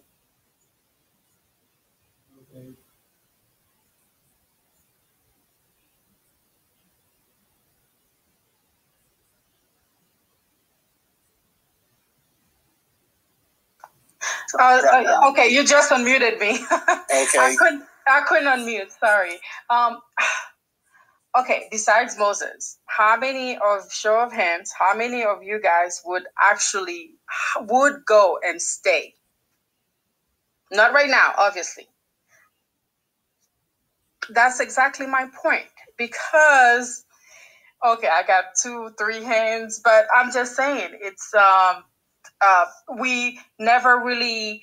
The thing was, Haiti, we don't really have a immigration process. Anybody comes in, we don't really stop people and say, "Don't come, you don't come." And that's why I'm pissed, because Haiti literally liberated 6 South American countries, and now everybody's closing their doors on us. So what I'm trying to say is that we never really tell people not to go. We actually freed people, and we actually paid transportation for many Black Americans to go in the early 1800s. And actually, a Black American brother, when King Christophe was, when he was king, he helped set up the whole school system. So Haiti had in 1825, I think, had a universal school system.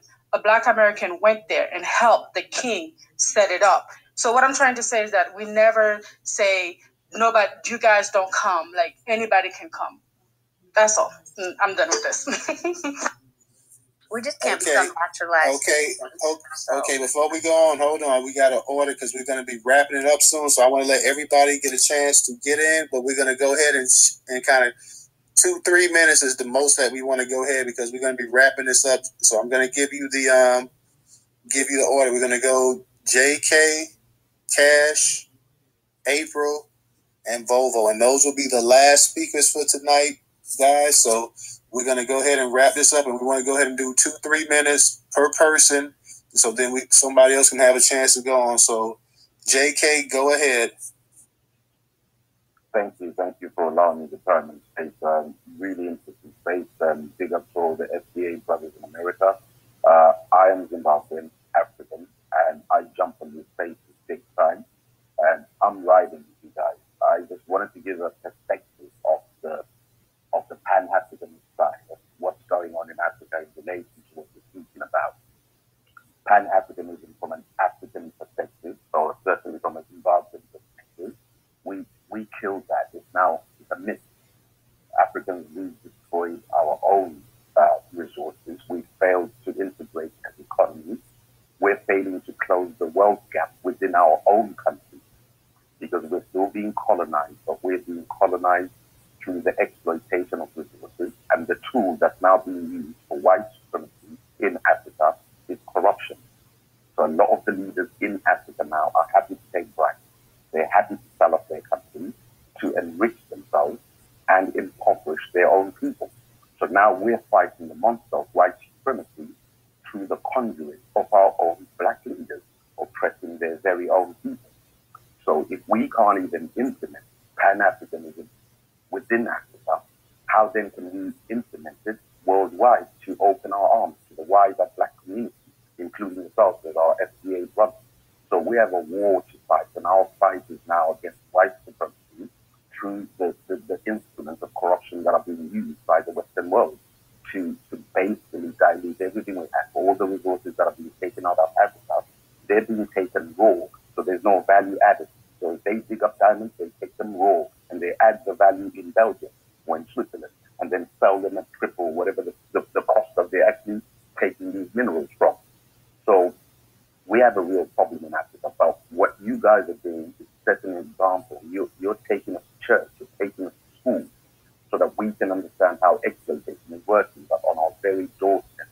And we can at least empower the younger generations coming up in Africa to open their eyes and see that they're still being exploited.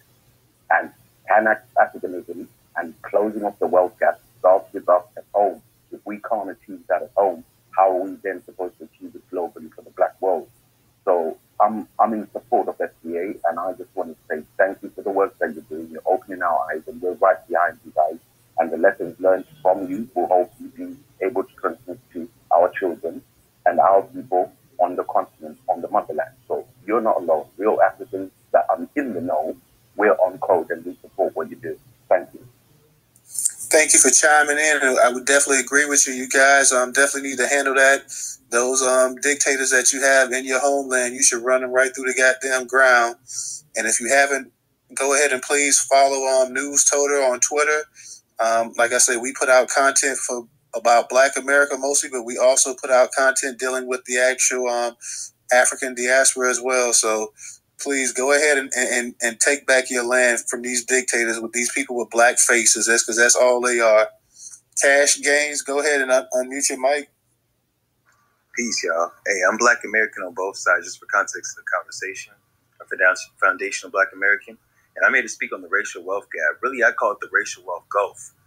There's a Citigroup study, Citigroup being white bankers that control $130 billion in assets. They said just in the last 20 years, since the year 2000, that discrimination against Black Americans has actually cost America $16 trillion. That means and the 4 bullet points are like wage disparity, lack of higher education, lack of business loans, and it mentions the housing market. A Black person buys a house, it depreciates appreciates in value. White folks leave the whole neighborhood in white flight, causing the whole neighborhood go down in value, which is actually costing America money. All right. So now that I've wrapped that whole up, Citigroup and the 16 trillion, I also want to mention that by 2053, Black American wealth specifically is set to be at zero because we're being discriminated against in the STEM fields and kept out of those higher job placements. That article, anyone can look up as well. 2053, African American wealth set to be at zero. This, at the same time, white folks having stolen land, stolen housing, stolen access to higher education that they prevented us from. They have $68 trillion they're about to pass down to the next generation from their grandparents and parents in something called the Great Wealth Transfer. So that's why I call it the racial wealth gulf. I want to shout out Dr. Sandy Darity for championing reparations, but I know that he argues that reparations should be $450,000 per Black household over the next 10 years, while Oregon is offering with Senate Bill 619 $100,000 per person every year for life, meaning until the day that you die, okay, per year for life. So we need to be championing not those who are arguing the smallest numbers or the minimums to get us started, because the truth is, I don't care how much white folks got left over. If they owe me $100 and they got $10 left over, that's on them. All right, the gulf is not us 10 to 1. It's not us being equal to their $10 they got left over. They owe us $100, and I want my full reparations, not the minimum that we can get in order for them to still survive in modern day. Because I'll be very clear, they've been spending our money on all other immigrant groups, Japanese and all types of people, model minorities, and we're not letting that slip through the cracks or fall off the receipt. So I just want to be very clear one more time that the racial wealth gap is a good start for reparations. We'll be equal to what white folks have stolen from us, but we're owed way more than what they're equal to in modern day. And I want the full $100, not the $10 they got left over. Thank you. Thank you, Cash. Appreciate you chiming in. And you're right. Whatever they owe, they need to go ahead and pay up. If you're not following Newstoter, please go ahead and follow for the up-to-date Black content that we put out. Next person is April. April, go ahead and unmute your mic. Thank you, brothers. Good rum. Shout out to you, Newstoter and DJ. Thank you for holding this space. I know I missed a lot. So, the way to fix this racial wealth gap, that ultimate solution is our federal reparations. We were talking earlier about, Black businesses and things of that sort. And I don't want us to feel like, bootstrapping is going to do that, right? Because we do really work well together. We really do support each other. And I think that where we are in history right now with delineation and activating those of our lineage and actually aligning with forward progress with us as a people and preserving ourselves, then we'll actually, have a different type of gap that we'll be able to fill, that we've kind of filled with, all other melanated people, right? And then focusing in on ourselves, they say, you got to fill your cup before you can help someone else. So we absolutely must do that as a lineage and as a people. And we'll still be the same loving, caring people that we've always been. I don't think that's ever going to change. But prioritizing ourselves will actually make us even more powerful than we've ever been before. So thanks for this space again. It was a good conversation, Todd. Thank you, sister, for chiming in again. And thank you for bringing a lot of creative ideas to the chat. We definitely appreciate that. Volvo, you'll be our last speaker for the night. So go ahead and unmute your mic. Yeah, real fast. I wanted to touch on the wealth gap thing. Well, I want to touch on two things. Sis, you right about ain't nobody trying to go to Haiti. That's just real. They whoever was saying that, they trying to go to Haiti. They full of shit. I just gotta say that. And also, to fix the wealth gap, we gotta start working together. I believe that the Freedmen's Bureau. I keep saying this, but motherfuckers don't really seem to pick it up. Like the Freedmen's Bureau will fix the wealth gap because we start working together and we know who our people are. You know what I'm saying? We know we understand who our people are, and we need to start doing for ourselves, self-determination. We need to get all of our corner stores back in our neighborhood.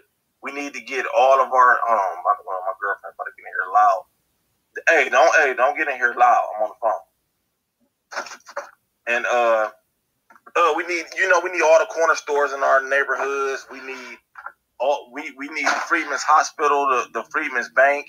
We need the Freedmen's schools. We just need to start working together and be self-determined. And that'll be the first step out of getting out of all this bullshit. I appreciate y'all. Thank you. DJ, you got anything you want to say before we go ahead and close this out? Yeah, just to Sister Madame again, we with you. I followed you. I sent you some information, sister. Hopefully you can take that information and what we've been, us as Black Americans have, collected over the years, and start presenting it to the Haitian people, just as well as y'all got your own lineage, you know what I'm saying, and heritage, and been fighting for us as well. So I'll fight back to y'all is this information we got, this racial wealth gap information, this reparations information, Black agenda information, Dr. Claw information, so many other Black doctors that are here in America, take their information and push it back down to Haiti, man. You know what I'm saying? And we'll follow along behind you once we see y'all actually doing the work and actually coming together as a people. Because you got to remember, y'all own tribe. Black Americans, we are a tribe. We are starting to understand that now.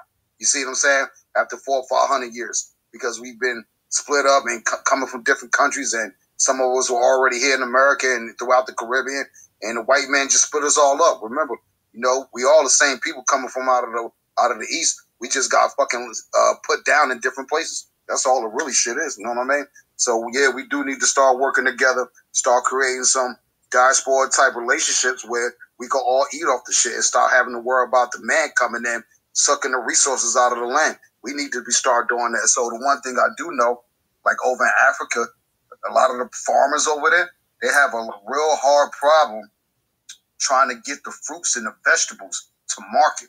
You see what I'm saying? So why are we buying fruits and vegetables from Argentina and other parts of China and all this other stuff, knowing it's poison? You know what I'm saying? We should be getting it from our Black cousins over in the Congo, over in Tanzania, over there, you feel what I'm saying? And shipping it back over here to America and buying it like that. And that way the money go back to Africa, America, Black America, and the Black Caribbean. You see what I'm saying? So that's our resources right there. You got to remember that Black folks across the globe, we're farmers, man. We're sharecroppers. So you go look at what's going on in Africa. Those brothers are having issues with the government about sharecropping and owning farmland and stuff like that. So I'll yield there. And, everybody, just like, again, go up in the Jumbotron and just follow this information that's in there. Like it, retweet it. Remember, like I said to Brother Ray, this stuff doesn't work. None of this stuff that we're talking about works if you don't share it, if you don't like it, if you don't build an algorithm up, a Newstoter, and so many other Black folk creators, content creators that we're working with and trying to build with. So, I'll yield there. Good night, everybody. Well said. I'm sorry. Well said. And I will say this and leave. Racial wealth gap in America. It's extremely important. The Freedmen Bureau pops up in all 50 states. It's extremely important. The Freedmen Bureau have to pop up in all 50 states. That representation is heavily needed. An institution specifically for Black Americans that will tackle affairs that concern Black Americans. We're not talking NAACP. We're not talking Black Caucus. We're not talking none of these fugazi institutions. We're talking solid, hardcore institutions that will work to combat affairs concerning Black Americans. And thank you very much, Newstoter. The space was great. Madam, it was good going back and forth. I appreciate the knowledge. You all are amazing. Let's keep it moving. Let's keep it pushing. On that note, for all you guys who haven't, go ahead and please follow Newstoter on Twitter. Follow us on Facebook. Follow us on any of our social media platforms. Definitely YouTube. Also, if you guys can, try at least once a month, if you can, to donate at least $1 to Newstoter. That's $Newstoter at Cash App. Once again, that's $Newstoter at Cash App. We may be doing another space here on Thursday. I'm not entirely sure. If it's not Thursday, it will be Monday. But if it is Thursday, you guys know I will go ahead and put it out. I will DM you, and we'll go ahead and try to make it pop, have something interesting. Hopefully, we may be able to try to see if we can get some of the Nation of Islam in here. That would be a great space. I appreciate you guys coming through. I have to get up early in the morning, else I would let this space go on. But you guys have a good one, and I will talk to you soon. I appreciate you, and please continue to support Black-owned content and Newstoter.com. Thank you to everybody who came into the space tonight. I appreciate you. Appreciate it, Tyler. Good night, everybody. Black First Reparations Go. Absolutely. Good night.